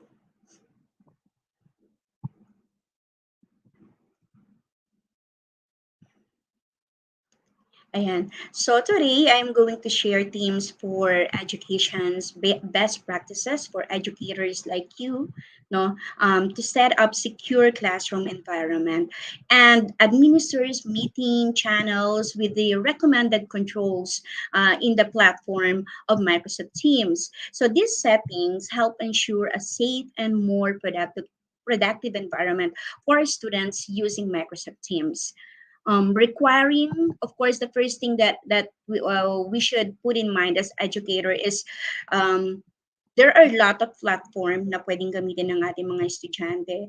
But among of these platforms, ano ba yung sa tingin natin yung madali nating magamit or sabihin na natin student friendly, teachers friendly.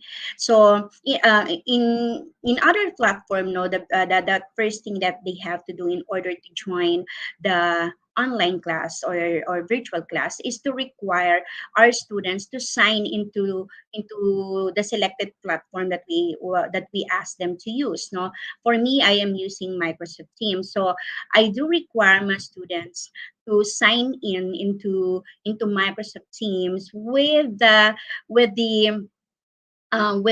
prescribe or with the account that was given by the Department of Education. So that is actually the first thing that I always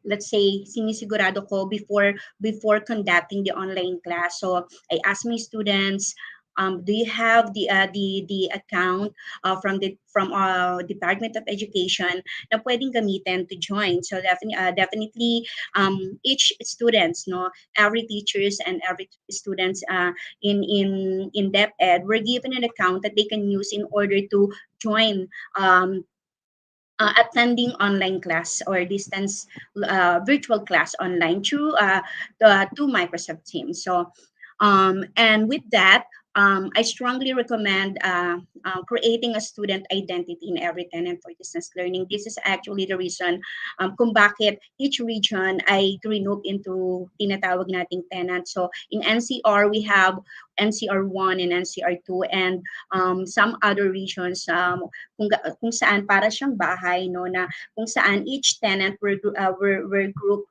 no, into a home na kung saan sila yung magkakasama.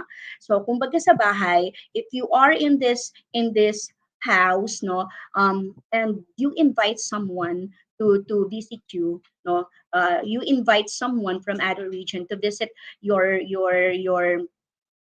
class or to share or to join a meeting with you from other tenant, they will serve as a guest. So importante po na malaman natin, no, at maintindihan din ng ating mga estudyante kailan tayo nagiging guest in a virtual meeting or in an online class. Okay, or every time we attend a seminar or virtual seminar, kailan tayo pwedeng maging guest. So of course, kapag guest tayo, parang bisita sa bahay, no, there are limitations, no, may mga rules tayo na sinusunod na kung saan ay ibinibigay ng pag-aari ng bahay. And who is the owner of the house? Of course, it is the one who created the meeting. Okay? It is the one who organized the meeting. But before that, before I do the demonstration on how you're going to secure your class to have a safe environment, no, for virtual environment for learning. So let me first review you on what Microsoft Teams. Okay, so when we say Microsoft Teams, it is the hub for team collaboration in Office 365, and it integrates the people, content, tools. Your teams need to be more engaged and effective. The reason, no, why the reason why we in these challenges no of the pandemic. So one thing na medyo siguro nagiging challenges on the part of the educator is how to create a virtual environment na kung saan ay may collaboration. Okay, so ito yung sinisigurado ni Microsoft Teams that when every time no you attend Microsoft Teams, there will be a collaboration. So aside from the Teams environment, the Teams features that we have in the Teams, there are also other third-party applications na pwede natin gamitin in order to create a collaborative virtual learning classroom. Okay? Ayan. So that's why last April 17, 2020, the Office of the Undersecretary released a memorandum recommending the use of the Microsoft Teams as one of the platform that educator may use in conducting video conference. Kita naman po natin na ang Department of Education, they do recommend Microsoft Teams as one of the platform na pwedeng gamitin ng mga bata and educators like us in attending virtual class or in attending virtual seminars or events. So this is definitely one of the tool or platform na rin-recommend nila for educators and students.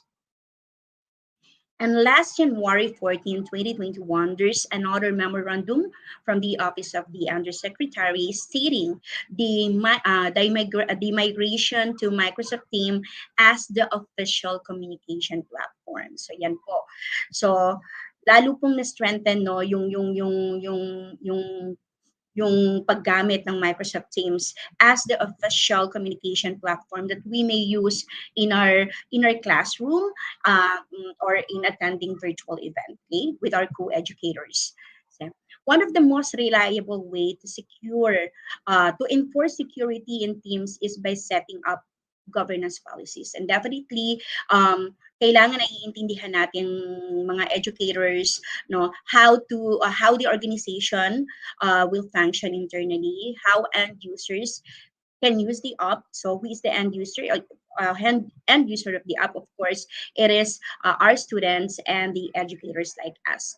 How we can create teams? So dapat naiintindihan natin no paano ba mag-create ng team, and how can you and how sure you are na yung i-create mong team for your class is secure or pinoprotektahan niya yung identity ng ating mga estudyante. And what information users can share. So kanina nga na-discuss na ng first speaker what are the different things that you have to consider no in attending class online or in distance learning. So diniscuss yung paggamit no ng yung importance ng digital footprints, because sometimes kahit mag-set tayo ng isang classroom environment for our students, we lay down all the rules.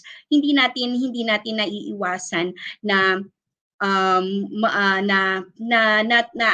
nagiging risk, nagkakaroon pa rin ng risk sa mga informations na binibigay natin. Let's say for example, if you are using social media devices, no, kahit pa sabihin mo private yung setting mo, if nakikita naman to ng friends mo at nakikita naman ng mga ng friends mo yung mga information about you no you don't know na na-share nila sa simpleng likes no sa simpleng pagbibigay ng reaction, there is a tendency na yung information na pinakaiingatan mo ay kumbaga is hindi na maging safe, no? Oh, that's why I always remind my students, no? Ako rin personally nagtataka ako, there are some notification or may mga invites sa akin in a Facebook account or in a Facebook that I am using, na kung saan ay may mga invites ako from someone na hindi ko naman kilala, no? Or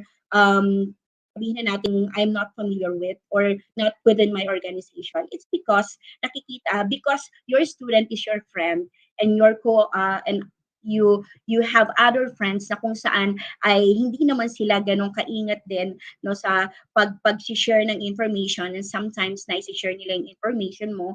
Okay, so ang nangyayari, there's people no na kung saan you're not familiar with or hindi natin kilala, ay na-access pa rin no yung mga informations na meron tayo using our social media platforms. So it is very important no to identify no the safe and secure platform for our students. And katulad nga ng sinabi no at sa memorandum that was released by the Department of Education under the Office of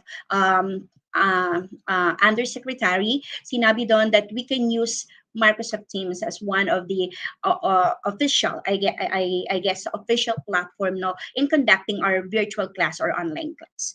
Okay, so the first thing that we have to do is how to keep our classroom secure with Microsoft Teams. So magsisimula tayo from creating a class Teams no for secure classroom use. Okay, so if you're familiar with Microsoft Teams or with the different types of teams, we have actually four. First is we have the class, teachers and students collaborating on a group project, assignment, and more. And then we have the second one, the PLC. So there is a collaboration between the educators and professional learning community. And then we have also a staff team type where staff leaders and staff members collaborating on school administration and development. And we also have other, no, so ito naman karaniwang ginagamit natin to when we do handle yung mga organizations in our school na kung saan ay ginagawa natin or kinekreate natin ng team in Microsoft Teams. So for today, I'll be focusing on class team. Okay, so class type, no? So ito yung ating bibigyan ng focus for today's discussion. Ayan po. Siya na po. Okay. So class is designed for classroom.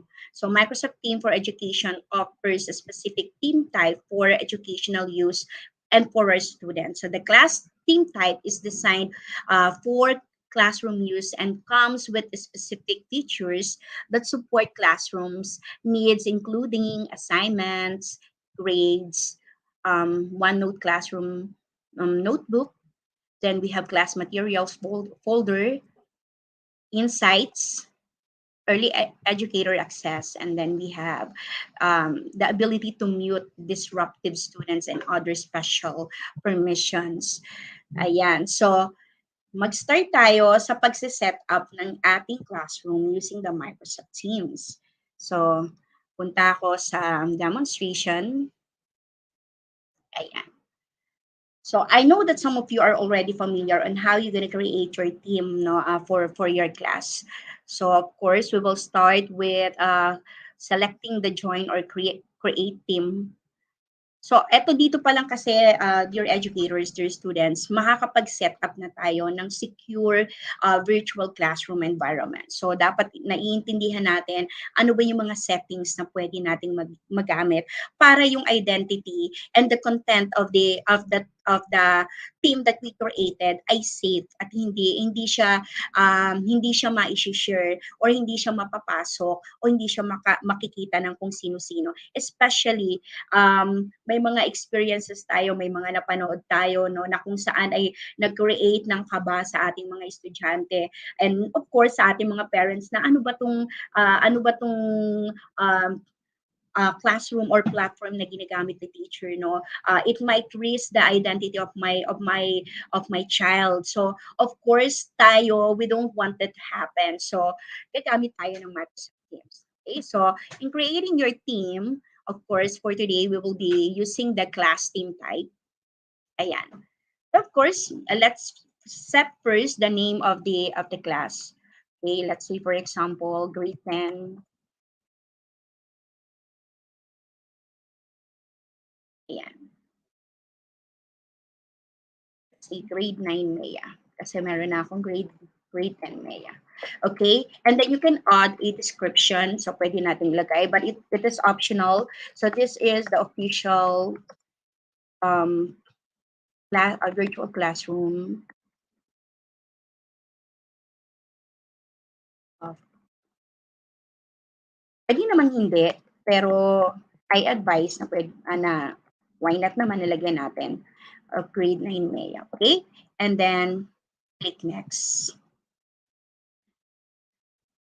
Ayan.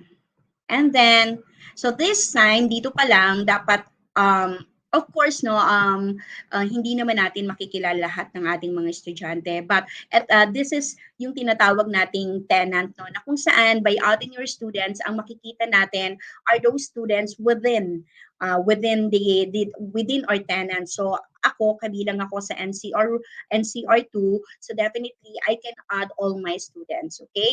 Of course, ang mai-add natin dito ay yung mga estudyante natin na nabigyan na ng department o nababaan na ng ating department of Education ng Office 365 account. So let us say for the purpose of since medyo gusto nating i-secure yung identity ng students natin. So for today, I will not be adding the account of my students, no. So ayoko namang i-broadcast here, no, kung sino-sino yung mga students ko, kasi na makikita natin, no, in adding your students the whole name or the name of the students. So for the purpose of this discussion, I'll be adding some of my co-teachers, no, as a student. Okay, so let's say for example, or friends in Department of Educator, and this time sila yung ating magiging students. So as you can see, ang makikita nyo dyan, those educators and those students who belong in NCR1, okay, or NCR2. Okay, so sino-sino ba to? It could be someone from Division of Makati, someone from Division of Marikina, from Division of Mandaluyong, okay, and then kami sa Pasig. So I'll add, let's say for example, I add Ma'am Serena Gallo is one of my students. Okay, magdagdag pa tayo ng isa. Ayan. So nakikita natin dyan pati yung kanilang mga, if we will be adding teachers, makikita natin dyan yung present position nila.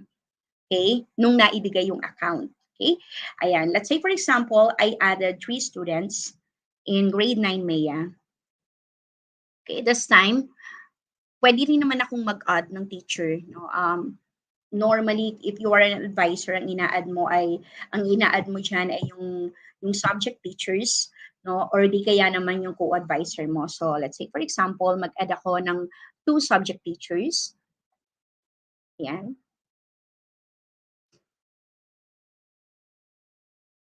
Okay. Ayan. Okay.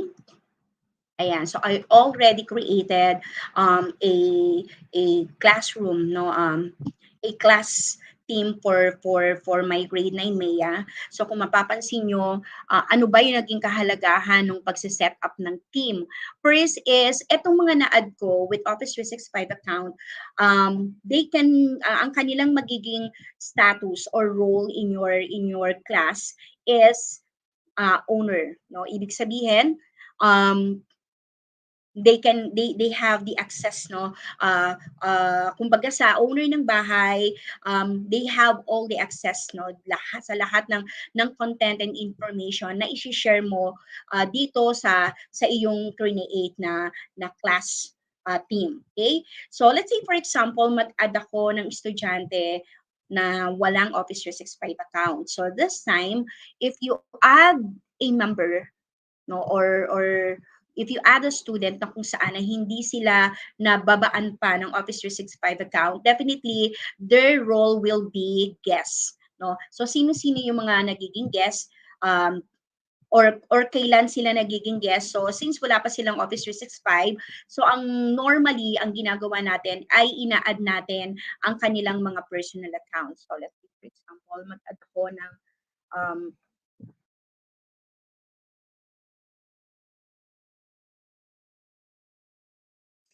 i-add ko yung sarili kong let's say for example, ako yung estudyante na wala pang Office 365 account. Okay, so i-add ko yung sarili ko as yung personal account ko. Okay, so makikita natin kapag ang estudyante na inad natin ay wala pang Office 365 account. So, of course, we will ask their personal account. Hindi naman pwede na dahil wala silang Office 365 account ay hindi na sila magiging bahagi ng class natin. So, yun nga lang ang magiging role nila sa ating team na ginawa is guest. So, as I have mentioned earlier, mas malimitado no yung mga access nila sa mga informations and kung ano man yung share mo here in your class. Okay? So there's other way na kung saan naman ay pwede nating i-personalize yung channels no or in creating a channel ay pwede nating mas i-secure yung channel na gagawin natin. So normally ginagawa ko to. So this time in the more options I'll add channel. So, pag ang channel, let's say for example, ang i-add ko lang is specific students, no, na kung saan ay may special role in my class. So, let's say for example, classroom officers. Okay. So you can add a description. Then there's two way on how to set your privacy. Pag standard, everyone on the team has access. Ibig sabihin, if you have 45 members in the team that you created, all of those 45 students, no, guest or member can access no whatever you shared on team. Yun nga lang, may konting limitations ang mga guests, okay, compared to the member of the team or those who already have the Office 365 account. And you can also set your team as private. Okay? Ibig sabihin, specific team mates have access. Okay? And then this time, dahil these are specific members of the team, sabihin natin specific people from your team na kung saan ay i-add mo dito sa ginawa mong channel na kung saan ay sinet mo as private. So, you need to type their name or their account individually. So, let's say, for example, I add Sheila as she is the president of the class. I add myself, let's say for example, ako yung estudyante na may nag-guess ang role ko, but I am the one of the classroom officer. Okay, and then I add Mom Serena Galoy or Miss Serena Galoy as one of the class officers. Okay, so this time makikita nyo na once you set a channel na kung saan ay private, sinet nyo na private yung setting, this is only visible to those members na bahagi ng channel na to.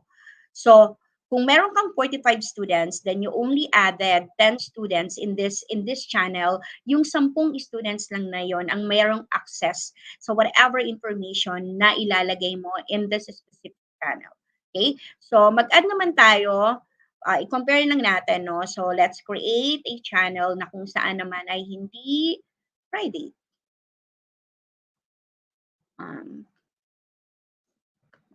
Let's say, for example,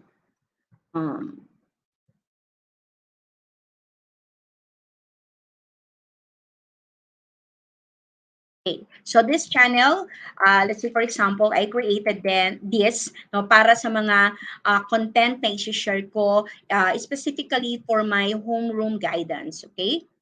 So this one, if you select standard, so makikita nyo dyan, it will not ask you no to add team member no in that specific channel kasi nga lahat yan ay makikita ng members of this team. So if 45 students, all of them have access with your homeroom guidance channel.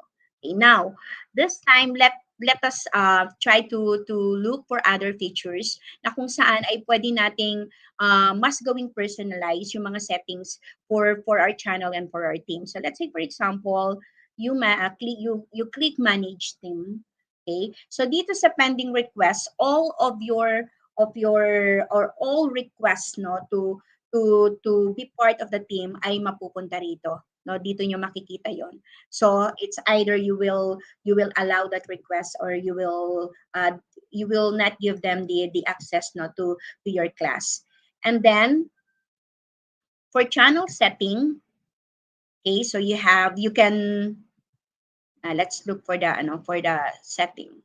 Okay, so in the setting for your channel, or for your team, you can pick a team. Okay, so you can select a team for your for your class. So alam niyo naman to, so you can do it. Pwede niyo i-personalize yan. You can add a logo on it, no, so para mas madali siyang ma-access ng ating mga students, no? Or meron silang pag nakikita nila yan, is silang indication na ito ay logo, no, or this is the theme for your class.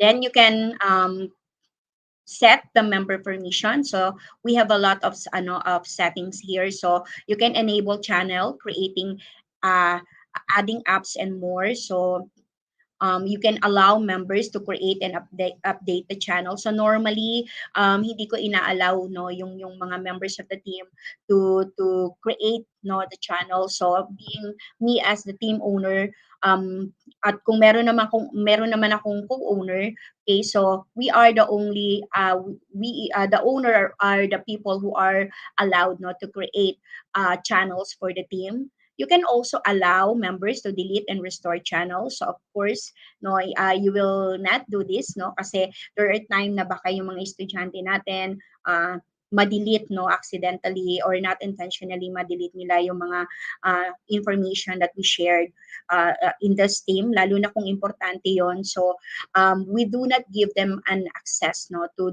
delete and restore channels. So hindi natin yan ini-enable. Allow members to add and remove apps. So it's the choice of the owner whether to give the members the authority to add and remove the apps. But definitely ako hindi ko siya ginagawa, no, kasi mas gusto ko control yung environment, no, and I am the one who will select the kind of applications that we will use inside my class team, or my class. Okay, allow members to create, update, and remove tabs. So you can allow them, or pwede namang hindi. Okay, allow members to give members the option to delete their messages. Okay, pwede nyo namang i-allow na mag-delete ng messages, or if you don't want naman na i-allow sila, all you have to do is to tick the uncheck. Okay, to tick this one, and then it will not give them the authority, no. So every time na magme-message sila, so they cannot delete it, no. Only the team owner can delete the message. Okay, and give members the option to edit their messages. Ako, I allow this, no, because there are times na kapag nagbibigay ng information, or type ng information yung bata, sometimes may mga typo error, or if they want to change something, pwede naman nilang palitan. Okay, but this time i-allow ko tong delete their messages. Okay, guest permission. So enable channel creation. So dahil nga hindi natin inallow ang mga students natin na mag-create ng channel, so ang magiging status niya dito is not allowed. So kung gusto nating i-set ang setting for guest permission, then for channel, so you have to enable, no, the creation, or you have to enable the permission to require the members to create a channel. So nasan siya? Okay, so makikita nyo once na in-enable nyo yon, so automatically it will give you an option to allow guests to create and update channels. Of course, since ang status nila is guest, no, so and we're not sure kung we're not 100% sure kung yung binigay nilang account is talagang sila lang ang may access. So definitely hindi natin inaalaw ang ating mga guests. That's why i-enable ko dito siya. Okay? And then mentions. You can choose who among the team ang pwedeng mag-mentions, no, sa pwede bang mag-mention ng students, pwede bang mag-mention ng teachers, no. So by allowing them, i-tick lang natin to. And then team code, share code to your students. There are times na kung saan it would be hard for our students to enter the teams, no, especially, or there are ito naranasan ko in attending a seminar for students, no, since ang ang ang aming audience ay yung population ng grade, let's say for example grade 10 students of our school, at ang ginamit kong team for example is hindi naman sila added in that team. So this time, instead of asking them or adding them one by one, you can actually generate a team and then you can share it to the students so that they can enter the team, no, even without adding them into that team. So so ang ginagawa natin, we do generate, no, the team code. Okay? So automatic si Teams ay mag-generate ng code kung saan ay pwedeng i-share sa audience or participants who are in big population or in large population na kung saan ay hindi mo na sila kayang i-add individually. Okay? And then others are fun stuff. Okay, you also have OneNote class notebook settings and tags. Okay, so iwan po muna natin ito. So ayan, so you already created class, no, or that theme for your class this time.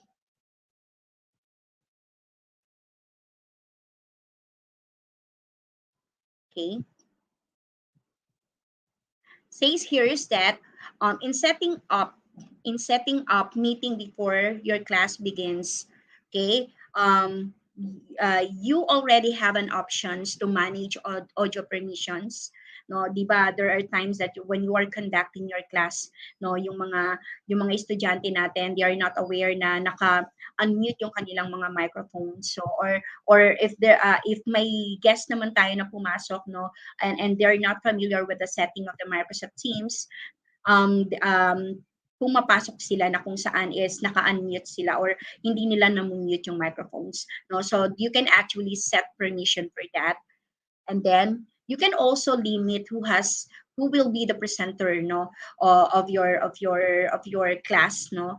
Let's say for example ang magpe-present lang if your activity or if the discussion will be conducted through reporting, so the presenter are those people or those students who will be presenting the report. Okay, so it could be one or two, or it could be the leader of the group. Okay, so pwede mong i-set yan prior to your online class, no, to bago mo simulan or before you begin your virtual class. Okay, control how students and guests enter. So may mga setting din na tayo kung paano i-control yung pagpasok ng mga guests and students, no, in our virtual class. Okay, so let's do that. Okay, so let's start with of course, this time, you have to create a meeting. Okay.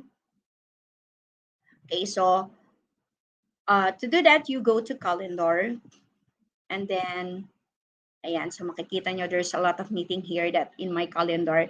So click new meeting, and then, of course, let's say, for example, if it is an everyday class, so ito yung pinaka good feature ng Microsoft Teams, no, na kung saan you don't need to set the meeting or the virtual meeting to your class every day, no. So pwedeng isang link lang yan or isang creation lang yan ng meeting link, and then there's an option here na kung saan ay pwede mong iset na kung saan yung meeting meeting na yan ang i-click ng mga students mo once they attend, no, the virtual class. Okay, so let's say for example, class of grade 9 Maya.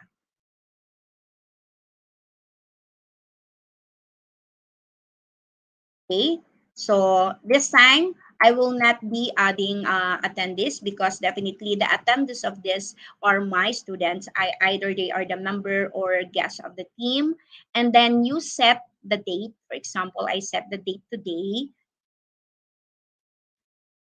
Example, ang class ko is starts every 1 p.m. in the afternoon or 1 in the afternoon and ended 1 to 3. No, and I mean, the date is same date and then the time is 3 o'clock. So, ibig sabihin, it is a 2-hour class. Okay? So, just enable all day. Ibig sabihin, you don't need to create your link every day. So, yan lang yung i-click ng mga estudyante natin o i-share natin sa kanila every time you conduct your virtual class. Okay? Then, does not repeat and then add channel. So, of course, you have to identify the channel kung saan mangyayari yung virtual class niyan. So, it's grade 9, MEA. Okay. Select general. And then, you send the link to your students. So, kung mapapansin nyo, there is one guest. No? Merong isang guest doon sa aking class. And, yung guest na yon makaka-receive siya ng email notification no, for that link. So, tingnan ko lang kung marireceive ko yun. Ayan. So, kung mapapansin nyo, since yung isang estudyante ko, no, na ilinagay ko dun kanina, na kung saan yung personal account ko, so naka-receive siya ng notification no, through email na kung saan ay it's either i-accept niya no, yung meeting na yon or i-decline niya or tentative. Okay? So, of course, being part of the class, I will accept it. Okay? So, yan, i-accept ko yan as, okay, so I will send no the response to my to the owner of the team na I have accepted the meeting link no na kung saan ay sinend sa akin okay through Microsoft Teams. Okay. Ayan. So you can also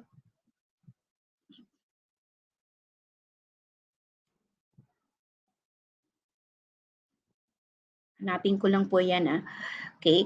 So aside from that, sa calendar, if you want to change the setting, let's say for example, na you want to add, okay, or you want to require registration. So normally, pag clinic natin ng none, ibig sabihin as you send or as you as you share the link to your students, all you have to do is to click here or to share the link to them, no? Or normally kasi pag member na sila ng team, automatic makikita na nila yan, no? Once the meeting is already set up, okay, makikita na nila yan, and then all they have to do is to view the meeting details and they click join.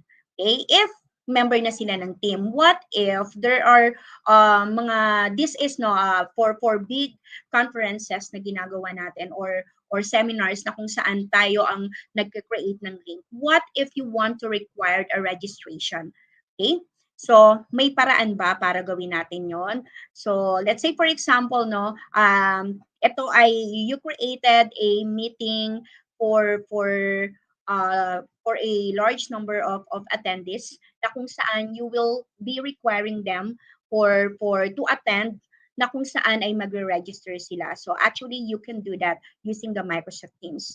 So ang i-click natin is for people in your organization or for everyone. So all you have to do is to select. Okay? Kaya lang, if you will do this, you don't need to add a channel.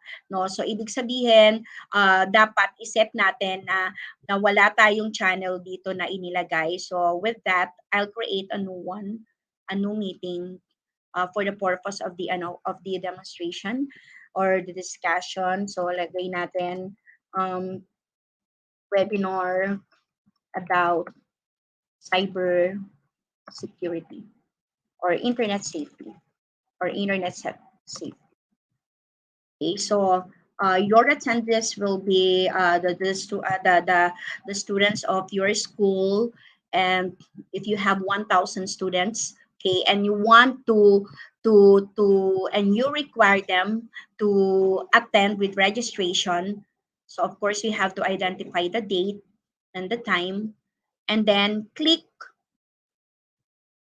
require registration, okay, for people in your organization. So when you select people of your organization, definitely yung may mga Office 365 lang ang pwedeng maka maka-access nito. So, upon clicking that, you view the registration form. So, i-select nyo whether people within your organization or everyone. Yun nga lang, if you select people of from your organization, ang mangyayari, those with Office 365 account lang ang pwedeng mag-register. So, I select everyone. Tama ba? Ang sinelect ko is everyone para kahit wala silang Office 365 account, they can join the webinar, no, or the virtual conference conducted by your school. So you add a title, you set the date also. You can add description. So ito yung mga yung form, no, na need na i-fill up ng mga attendees. So you may ask their first name, their last name, their email address, and you can still add a field. So ibig sabihin, kung gusto mo, i-add mo pa yung address. Kung gusto mo, i-add mo pa yung job title or yung organization or state, zip code. So yan. So after that, ayan. So pag ganyan, so i-ano lang natin, add a field if you want. Nad ko na ba yung city? Ayan. And then, view in browser. Ayan. I-view in browser natin para ma-send natin sa ating mga participants.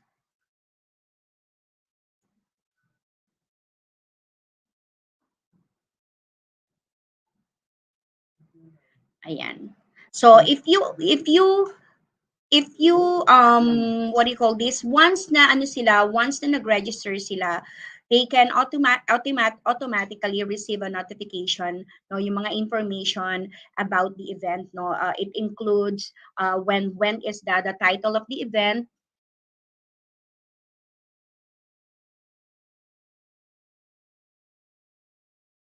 ayan, the time zone, and then ayan, the description. And you can also add speaker. Okay, and then once na nag-register sila, they can automatically receive a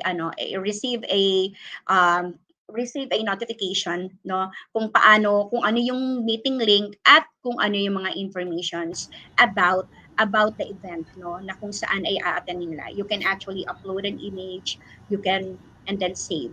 Okay? Okay. All right. Yes. Thank you very much. All right. So, Kap Heidi, Mrs. Heidi, talagang napaka-informative, ano?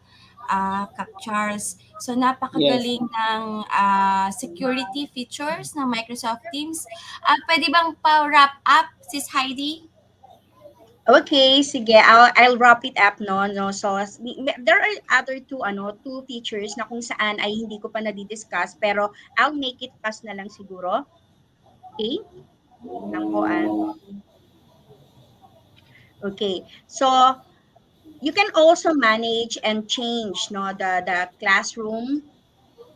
Aside from managing the classroom setting before the meeting, you can also set up the security setting during class. No, you can actually disable all attendees the microphone or cameras of our attendees. Ano ko lang sis, i-discuss ko lang very quick lang. So once na nakapag-create na tayo ng meeting, so let's say for example, it's all set up. Okay, na set up na natin yung meeting, and we want to change a setting, no, to secure that yung mga a-attend ng meeting bago makapasok ay naka-off na lahat ng mga microphones and cameras nila. All you have to do is go to meeting options. Okay, and then you can bypass the lobby. So it could be people in your organization, it could be it could be everyone, it could be people in your organization and guests, it could be only me. Ibig sabihin, as they enter the meeting, if it is only me, pag ang sinelect natin is only me, ibig sabihin you need to approve no their attendance no in the meeting. Ibig sabihin as they join the meeting, you have to approve them no. So ibig sabihin i-approve mo yung pag-enter nila into the meeting. Then you can always let callers bypass the lobby. Okay? So, of course, hindi ko siya i-enable. Then, you can announce when caller join or leave, no? So, you can set the setting for that. So, i-ano mo ba yan? I-enable mo ba yan? Gusto mo bang malaman every time na may aalis sa meeting or mada-drop yung call ay magkakaroon ng notification or i-announce ni Teams whether nag-join siya or nag-leave siya. Who can present? It could be anyone or everyone, or it could be a specific people, or it could be you only as the meeting organizer. So let's say, for example, specific people, and then you only type the name no of those people na kung saan ay magrepresent. Allow Microsoft for attendees. Normally, kapag bago mag-start ng meeting, disable ko muna to para yung mga attendees no whether they are not familiar with the platform is pagpasok nila no in the meeting is naka-off na yan, and then you can also allow reaction. So normally, ina-allow natin ang reaction. Okay? So yon during the meeting naman, okay? Oh. Wait lang isa na lang po. Okay. Okay. And then change. sige pa. Okay, change classroom settings, security, during, ayan. So disable all attendees. You can disable individual microphone or camera. You can allow someone to unmute or share their video as what we have seen and demonstrated no earlier. Then you can limit chatting channel meeting. And then, okay, you can, during, eto na yung nagmi-meeting na, you can actually mute students in settings, delete an inappropriate message. Okay? So, yun nga lang, hindi ko na mapapakita yon. It's because to do that, I have to start a meeting. No? So, since we have limited time, so siguro in our next talk na lang po siguro yon. Or you can invite us, no, anyone from the MEA and we are very much willing no, to be a speaker in your school no, para ma-demonstrate namin on how you gonna set up the meeting no, to secure a safe environment or classroom environment. So, paano ba natin sineset up yon kapag nagsisimula na ang ating online class or ang ating virtual class for our students. So, I guess that's all for now. Siguro iwanan ko lang kayo. All right. Okay? Ayan, Ma'am Sheila, Sir Charles, safety does not come instantly. So, we have to lay down rules. We have to be aware of your rules, no, so that we can implement this safety, no, for our students consistently. I guess that's the end of my discussion. Thank you so much. Napakahitik talaga sa information. And it's very interesting regarding dun sa security no features ng Microsoft Teams. So let me award the certificate of appreciation to Sister Heidi. Sister ang tawag ko talaga kay Sis Heidi. No? Master Teacher 2 SDO Pasig NCR for sharing her invaluable knowledge as resource speaker during TechTalks, Safer Internet Day for Children and Cyberwellness for Teacher webinar conducted by the ICTS-Educational Technology Unit on February 12, 2022. Given this 12th day of February 2022 through StreamYard, ETU Microsoft for Education virtual session. RUA Memo 0002220023. O parang ano lang yan, no? Signed by Mark Anthony C., Head ICTS ETU, Sir Elaine Del B. Pasqua, Undersecretary of DepEd, and Abram YC Abanil, Director for ICTS. Thank you so much. Thank you so much po, Sis Heidi. So, thank you very much, Kap Heidi. Okay. Ayan. So, next na tayo. Okay. Oo nga, Kap. Next na. Kasi kanina pa to, gusto na niyang mag-speak. Sige, Kap. I-introduce mo na ang ating next speaker. Okay. So, Kap Charles, Ay, meron sige po. tayong napaka-importanting guest Yes. ngayon. So, nandito Okay. na po ang ating Director of ICTS DepEd. Wait lang Para po. sa kanyang special message. Ayan. Yes. Pinaunlakan tayo ng ating Director ng Information Communication Technology Service ng Department of Education. Okay. At walang iba kundi si Director Abram YC Abanil. Ayan. Hello. Magandang hapon po. Yes, good afternoon Charles. Good afternoon din Sheila, and good afternoon sa ating mga viewers and attendees dito sa ating Safer Internet Day na activities. At maraming salamat for joining us today. Maraming salamat din sa ating mga speakers, including sina Isang from Microsoft. As you all know, ang ating panahon ngayon ay kailangan natin gamitin yung technology, especially yung internet and ating mga iba't ibang mga ICT tools para ma-deliver yung education at para matuloy yung pagtututo ng ating mga kabataan. So it's very, very high time talaga na bantayan natin at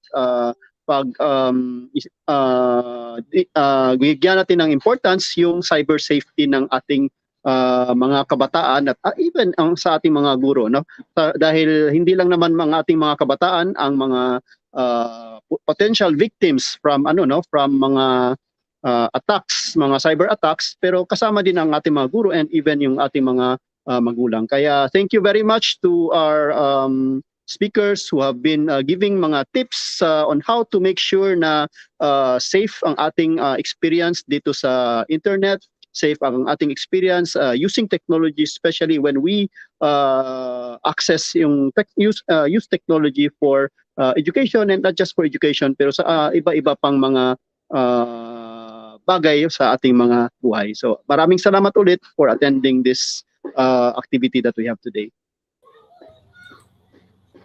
Okay, maraming salamat po, Director Abram Abanil. Yes, maraming salamat po as Director. So, tayo po for the special message. Ayan. Yeah. Next na tayo sa ating next speaker and the last but not the least, ika nga, Kap Sheila, ikaw na. Yeah. So, ang ating next na resource speaker ay si Ma'am Mary Ann, si Isanan. So, si Ma'am Isanan is a graduate of Bachelor of Business Administration at Calbiga Western Summer College. She also finished her master's in management at Asian Development Foundation College, and she's currently a fifth-year student in Don Vicente Orestes Romualdez Educational Foundation College of Law Executive Program, and she's also a senior high teacher at Tanawan School of Craftsmanship and Home Industries, and she teaches understanding culture, society, and politics, contemporary Philippine arts from the regions, and entrepreneurship. So let's go. Let's take it away. Ma'am Mary Ann Isanan, it's your turn. Hi! Good Ayan, afternoon. hello po. Yeah. Yes, masyado na akong na-excite. Tinapos ko talaga yung final examinations ko eh. Nakahabol din, di ba? Yes, nakahabol. Ayan. Yes, and Okay. thank you for inviting me to be for the opportunity to share my experience as a teacher using MS Teams as my platform, di ba? For sharing knowledge and instruction for my learners within this new normal environment. Actually, napakahirap, 'di ba? Nung nagsimula yung pandemic. Yes. So I will not be holding you for so long. Before I start, syempre na-mention ni Miss Heidi na 'di ba yung nagiging official na platform for communication ng DepEd is already MS Teams. Kaya syempre as one of the members of the agency, syempre dapat i-uplift din natin yung platform na MS Teams. So, teka, I will share na my discussion. Teka lang.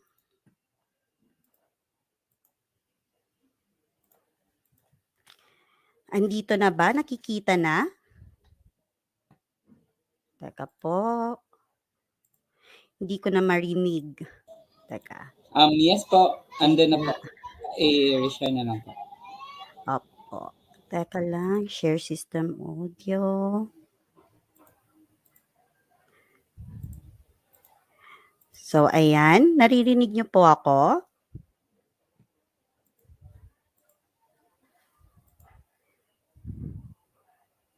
Naririnig niyo ba ako?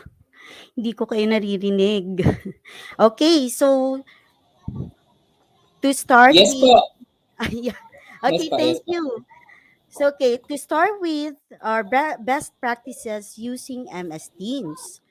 So, yung discussion ko lang, why MS Teams? And of course, my personal experience. So, why MS Teams? Kasi, number one, data usage. So, I found this article and it was published by NEUF TV exactly last year, February 12, 2021. So, it says there that in terms of consumption of data, yung MS Teams daw, it uses around 225 MB of data per hour for group video calls.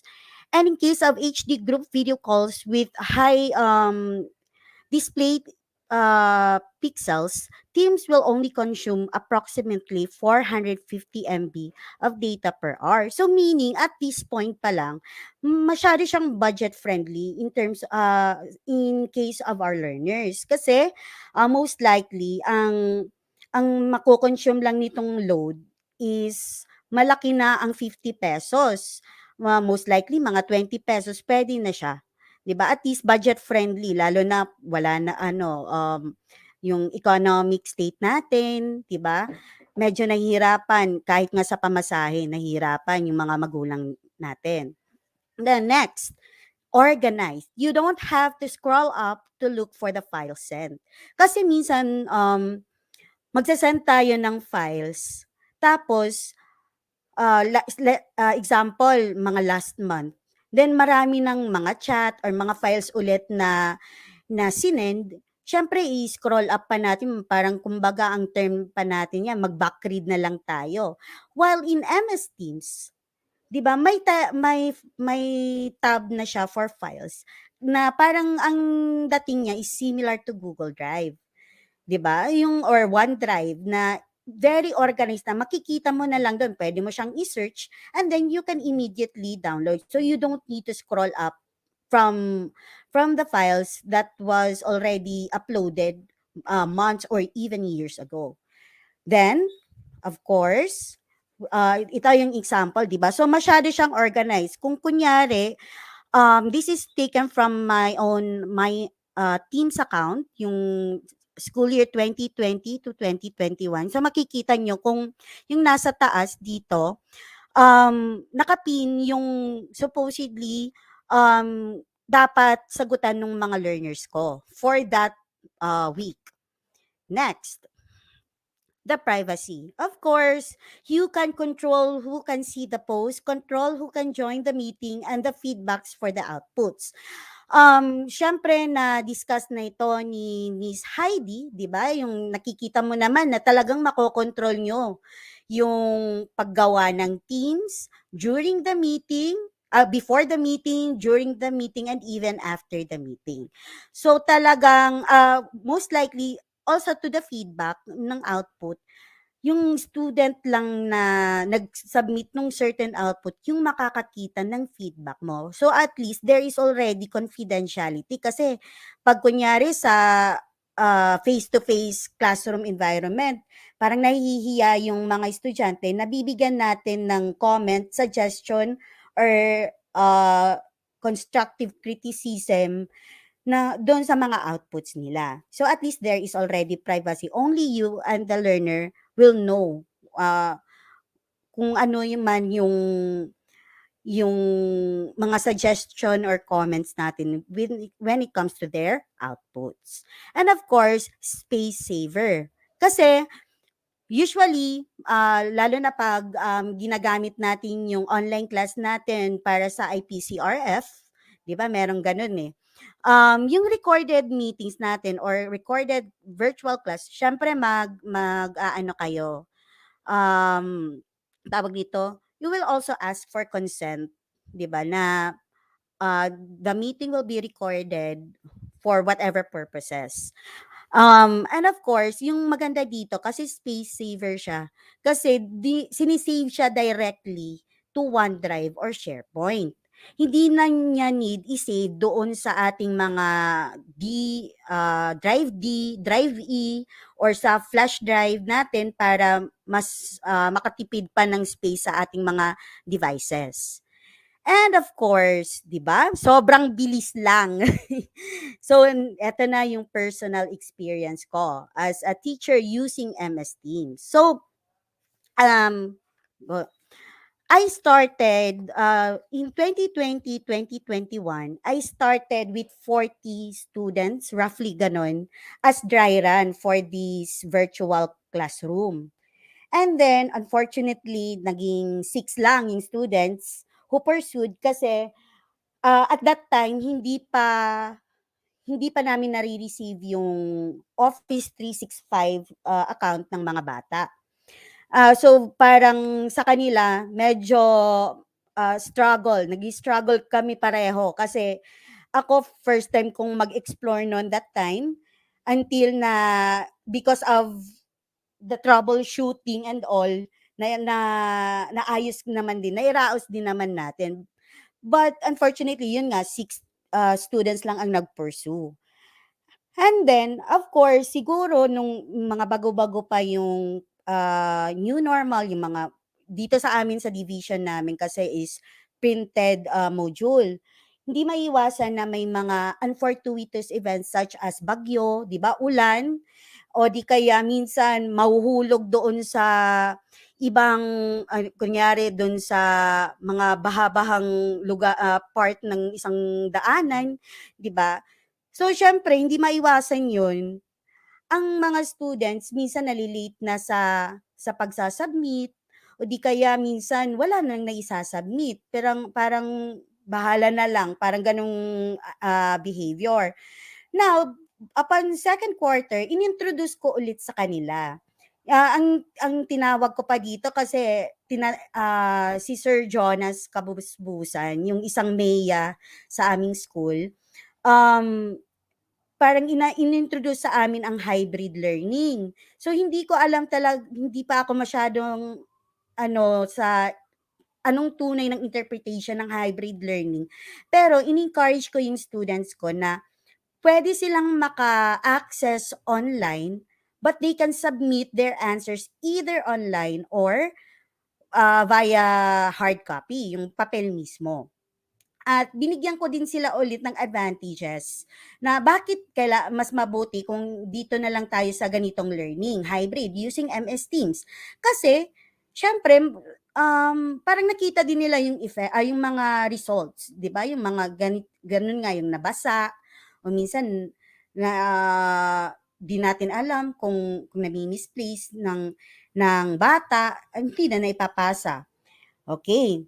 Now, of course, what else? For the teachers naman, yung kapwa kong guro, dito makikita natin na sobrang bilis ng pagtingin natin kung sino yung pumasa, 'di ba? Parang organized din siya. And then of course, kung nakikita nyo dito sa gilid, merong export to Excel. So parang mas mapapadali din yung ko-compute din natin ng mga grades ng mga bata. And of course, may feedback form pa ako from my previous students, di ba? So, parang in general, they have really enjoyed the blended or hybrid learning because hindi ko naman sila inuobligang magkaroon ng synchronous class. I always ask them, do you want a synchronous class? Yes or no? Majority says yes. And then, doon, binibigay ko lahat ng mga instruction. They can clarify their concerns when it comes to answering to their activities. Yes. So, di ba, napakaganda yung pagkabigay ng certain student kong to. Shout out sa'yo. Alam mo na kung sino ka. And then, of course, here are samples, di ba, yung nire-record ko, yung mga students ko. So, I tried to cover the names for privacy purposes. And of course, ayan, din sila. Ito yung nagsimula yung kumustahan. Puro sila, kung nakikita nyo, puro guest sila eh. Kasi at that time nga, wala pang MS Teams na, Office 365 account. Okay, tapos, aside from that, yung kinagandahan nito, kasi, ang MS Teams, I can use two separate devices. Okay? Ang ano kasi na yan, minsan, para maganda yung resolution ng video natin, gumagamit ako ng phone. At the same time, ginagamit ko rin yung laptop ko para naman sa slides ko. Yon. And of course, I want to end this very, very short discussion, fast and short discussion with a quotation from Mahatma Gandhi that you must be the change that you wish to see in the world. Thank you. Alright. Maraming salamat, Ma'am Mary Ann Isanan, for your short but crisp information and with regards to the MS Team features. How did you use it in your online classes or asynchronous class or synchronous classes in your division or in your school in Leyte? Ayan, Kap Sheila. Okay, so pwedeng magbibigay lang ako ng question, maikling sagot lang. Sige po. Ma'am Mary, so based on Yes. your experience, will you recommend or will you encourage our fellow educators to, what do you call that, use Microsoft Teams, since you have said that you already use it in your own division?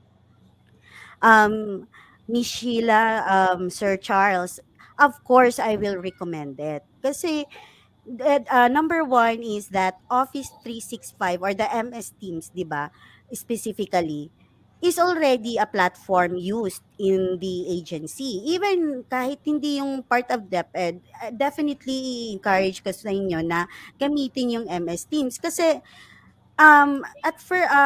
user-friendly and really secured talaga yung security talaga, parang inano talaga siya, tawag nito, parang ginawa siya especially for the teachers and the learners. Yon. Okay. Alright. So, okay. thank you very much, Ma'am Mary Ann Isanan, for that. As a token of gratitude, Kap Sheila, let's share or let's give the certificate of appreciation to Ma'am Mary Ann Isanan, a senior high school teacher 3 of SDO Leyte, Region 8, for sharing her invaluable knowledge as a resource speaker during the TechTalks session Safer Internet Day for Children and Cyberwellness for Teacher webinar conducted by the ICTS-Educational Technology Unit on February 12, 2022. Given this 12th day of February 2022 through the StreamYard EPU Microsoft for Education virtual session. Signed, Mark Anthony CC, the head of ICTS EPU, Undersecretary Alain Del B. Pasqua, and Director 4 of the ICTS, Director Abram YC Abanil. Ayan, congratulations. Okay. Congratulations, Ma'am Mary Ann. Ang galing-galing ni Ma'am Mary Ann. Yan. So, ayan. Thank you very much, Ma'am Mary Ann, at pinaunlakan mo kami na mai-share ang inyong best practices sa paggamit ng Microsoft Teams. Okay. Alright. Thank you so much. Thank you po. Okay, shout out muna tayo. So, Kap Charles, shout out tayo sa mga May Avengers na nanonood ngayon.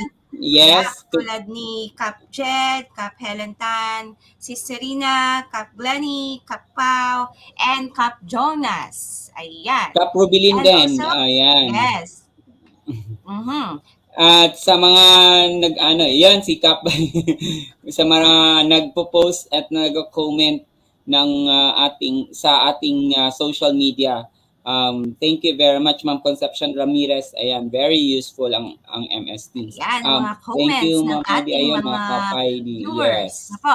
So, wag niyo Alright. po, since nahitik ang ating session for today, so ating mga dear and beloved fellow educators, parents, and students, o kung sino man ang nanonood po sa ngayon ng ating Microsoft Tech Talk session. So, wag pong kakalimutan ang ating attendance and evaluation form. Ayan po ang QR code natin. And also, dito po sa ating comment section, ayan po, sinishare po ang attendance and evaluation link. Ayan. Ayan, at saka mag-appear din. Yes, paano naman, Cap Charles, kapag yung mga team replay? Team replay, pwede po silang mag-team replay. Sa mga team replay dyan, you can still watch us anytime you want in your convenient time. Just look or just look for the hashtag.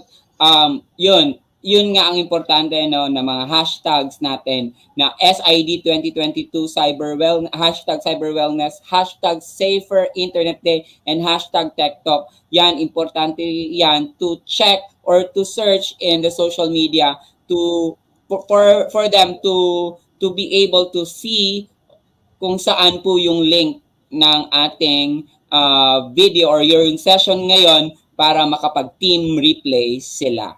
Ayan. Alright. So, yung team replay ba, Cap Charles, ay meron din ba silang certificate na makukuha? Meron din po sila, Cap Sheila.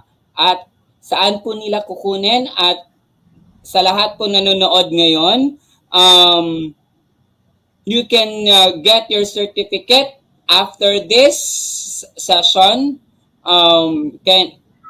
I-share ko na lang ang aking screen cap para alam nila kung saan sila kukuha at paano nila kukunin ang certificate nila ngayong hapon na to. Alright, ayan. Am I sharing na po?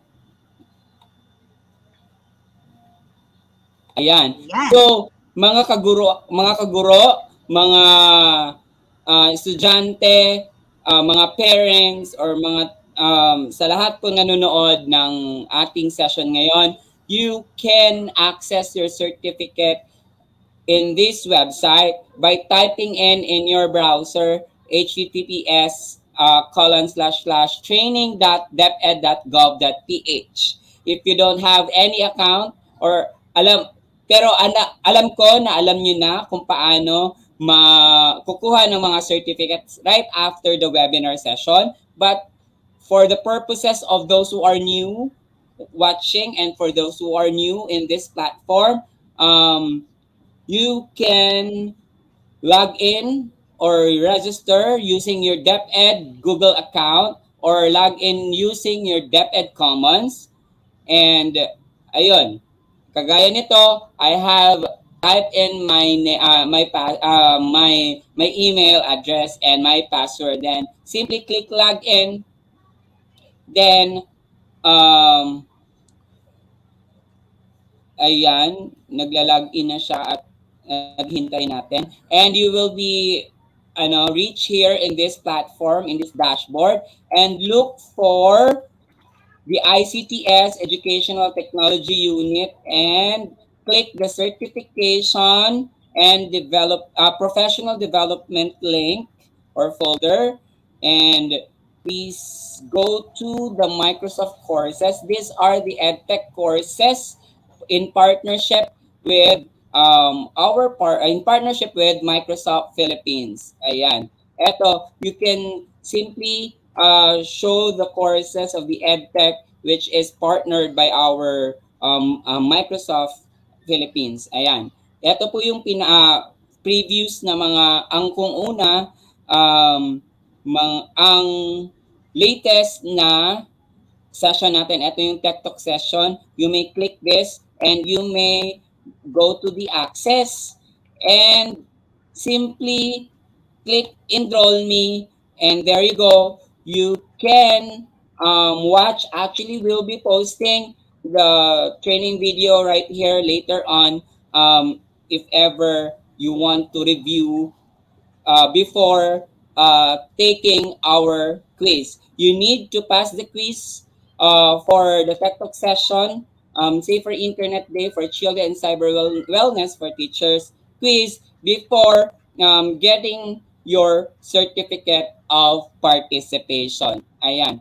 Dapat mapasa po natin ang ating quiz before po magbibigay, ma-download nyo po ang certificate of participation. Ayan lamang po at I hope na nasubaybayan ninyo kung paano makukuha ang certificate of participation. Again, it's all you need to do is simply type training.deped.gov.ph, training.deped.gov.ph again, and simply click log in your credentials right there. Thank you very much. Okay. So, ayan. Para yan sa ating mga team replay at sa mga nanonood ngayon para makuha nila ang kanilang National Certificate of Participation. Tama ba, Kap Charles? Yes. Okay. So, yung TechTalk session ay monthly po natin yan. Buwan-buwan po natin yan gaganapin dito sa ating DepEd-EdTech unit na page. At hindi lang yan, may mga darating pa tayo o mga updates or mga inaabangan pang mga activities para sa ating mga kaguruan at para sa ating mga parents at mga students. No? So, ano ba? Paano na ba natin gagawin yan? So, siguro, kailangan na nating ipasok si Kapmaj para ibigay sa atin ng mga next na or mga upcoming activities ng ating Microsoft. Ayan. So, si Kapmaj or si Kap and Mark Anthony F. Jamisal. Hamisal. Ano ba yan? Hamisal. Ayan, Kapmaj. Yan. Take it away. Yes. So, muli po isang mapagpalang hapon sa ating lahat. Good afternoon po. Actually, nakita nyo kanina yung green screen ko na background, but I already set it up na remove ko na lamang. Medyo may kailangan iset sa StreamYard. So, by the way, first and foremost, I'd like to congratulate po ang ating mga husay na host, Kap Charles and Kap Sheila. I know at first, dahil first launching natin ito ng ating first ever natin na TechTalks session. Kaya sabi ko kanina, mga sessionista, relax lang tayo, chill lang tayo sa hapon. At talaga naman, chill. like thank yung inyong pag-facilitate ng ating first offering natin for this year. Yes, for this year by the Microsoft ETU Professional Development Team. So, ang ating po, by the way, sa ating pong mga kaguruan, tayo po ay meron na pong iba't ibang team sa DepEd-EdTech. And hindi na siya DepEd-EdTech Unit. Ngayon ay DepEd-EdTech na ang tawag natin. At tayo ay under the leadership ng ating head, of course, Sir Mark Anthony Sisi pa rin. And sa ating Certification and Professional Development, walang iba ang ating Mami Weng or Ma'am Rowena Reyes. So maraming salamat, Mami, sa pagsuporta sa ating programa. At hindi lamang po, no, Microsoft ang ating ino-offer sa DepEd-EdTech.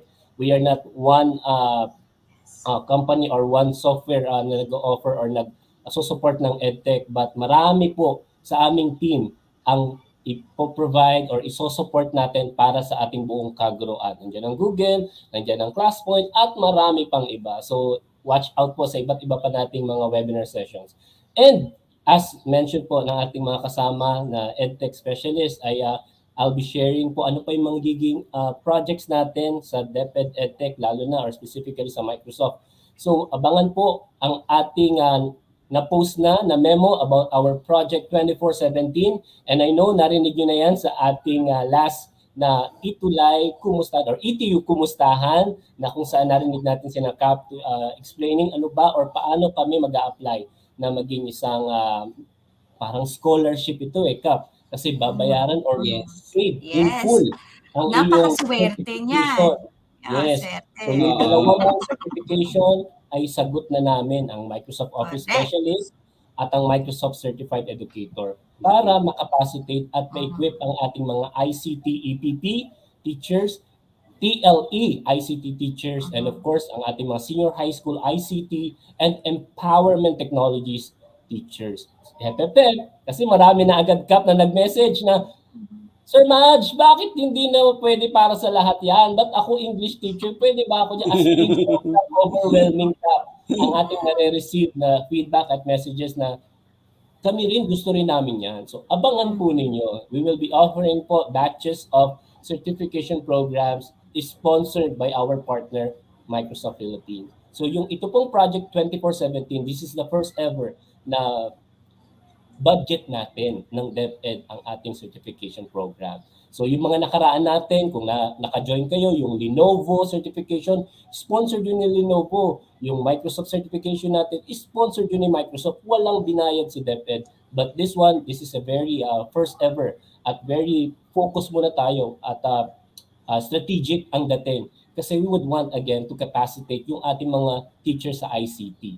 Kaya although I know na ang ICT is across subjects. Lahat na tayo English, mapa-science, English, arts, or MAPE, gumagamit na ng ICT. But again, we would want na strategic muna. So magtutulungan tayo. Let's make this project 2417 successful project. So paano ba yan, Kap? Again, meron tayong 24 teachers from 17 regions at ito ay 3 batches. Elementary, junior high school, and senior high school. So right now, check ko lang yung aking Google ang ating forms nagkahalo-halo na, no? Kasama tayo sa professional certification and professional development. So magkakasama kasi kami sa team ng CPD, kaya I'm a Google certified trainer. I'm also a Microsoft ambassador, certified educator. So right now ay meron na tayong more than 7,000 ang nag-click sa ating link. And at the same time, tingin ko nag-aantay din sila ng recommendation letter from their immediate supervisor or from their principal. Ang nakapag-submit pa lamang po ng kanilang application for our Project 2417 ay 705. At ang pinakamarami natin ay from Central Luzon. Wow. So meron tayong 147. Yes. Region 3 natin, 147 na teachers ang nag-apply. So, habol tayo sa BARM, we would want also to capacitate ang ating mga teachers sa BARM. Kaya naman, we are excited for this project. Meron na tayong EPP ICT, 180 teachers na nag-apply. Sa TLE naman, 275. At sa senior high school at empowerment technologies combined, ay 250 teachers. Ayan. So, ganun ang ating numbers ngayon. An update ng ating Project 2417. So, again po, abangan yung iba pa nating announcement ng mga professional development and certification program na ihahandog namin para sa inyo. So hindi lamang Microsoft, Google, Adobe, at marami pang partners.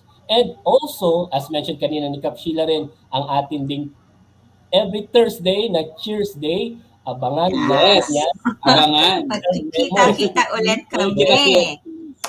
Yes, every parang late night show yan. Late night show with Kap Charles and Kap Sheila. So ang ating Cheers Day or Teachers Day ang dating. Every Thursday ay kwentuhan natin about tech tools, strategies, classroom best practices, at marami pang iba. So marami tayong pagkukwentuhan sa ating Cheers Day. Kaya abangan ang ating official list of programs. And of course, ay ang ating mga face-to-face. Ayan. So abangan din ang aming pagdalaw sa inyong division or sa inyong region. Maaari nyo rin kaming imbitahan. So i-PM nyo lamang kami kung gusto nyo po namin kayong mabisita. Hopefully, habang gumagaan na at nagiging maluwag na ang ating mga restrictions dahil nga sa nangyaring pandemic or ito nga parang nagiging normal na lang. Sabi nga nung kakwentuhan kahapon, Kap Sheila and Kap Charles. Dati pag nagka-COVID, talagang takot nga lahat-lahat, parang very nagkakaroon ng discrimination. Pero ngayon, pag narinig mo, nagka-COVID ka? Wala lang. Wala lang. Wala lang? Okay. Okay, quarantine ka. Normal na. Okay.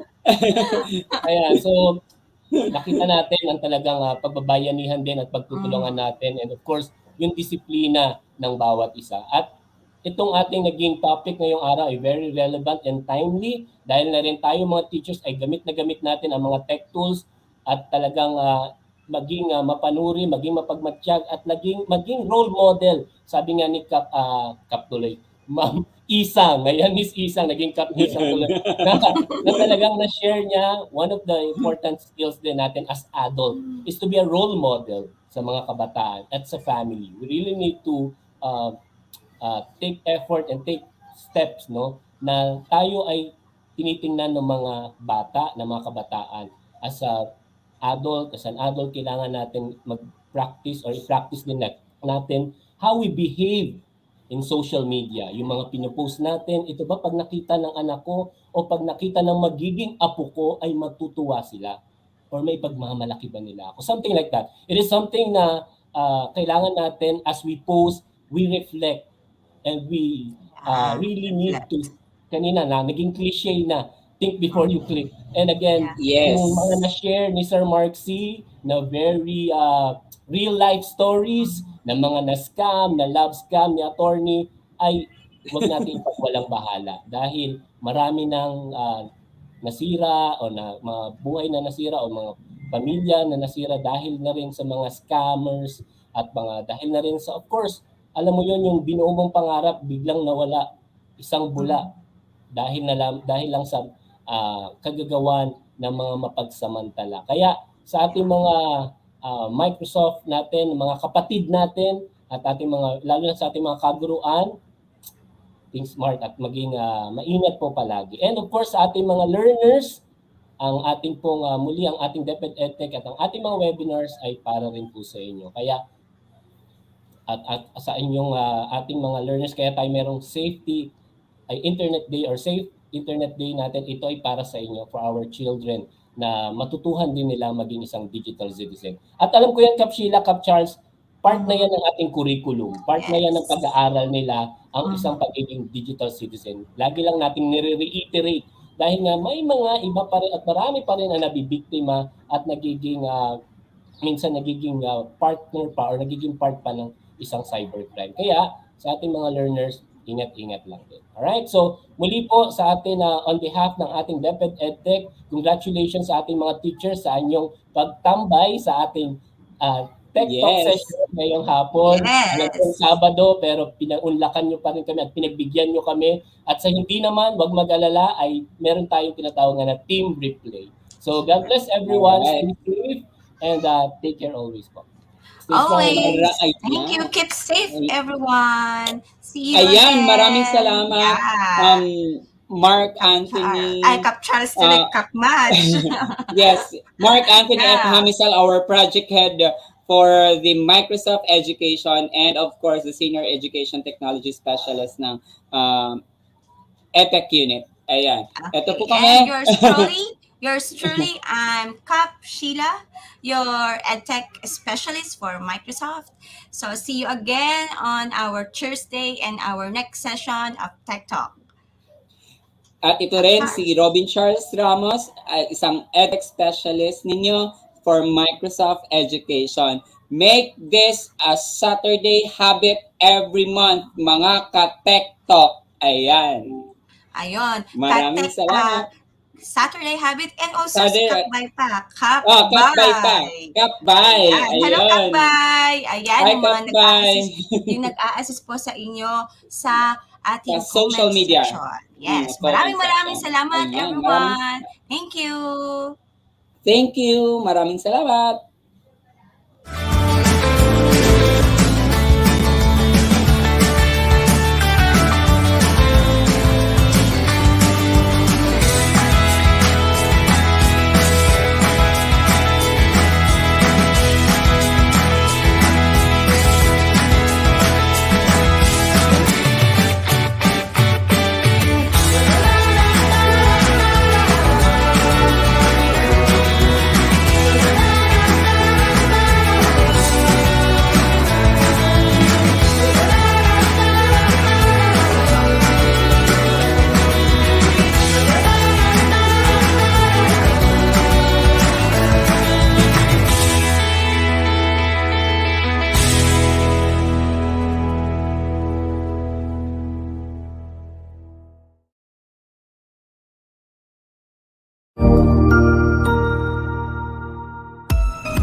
Daghang salamat sa pagsama sa amin.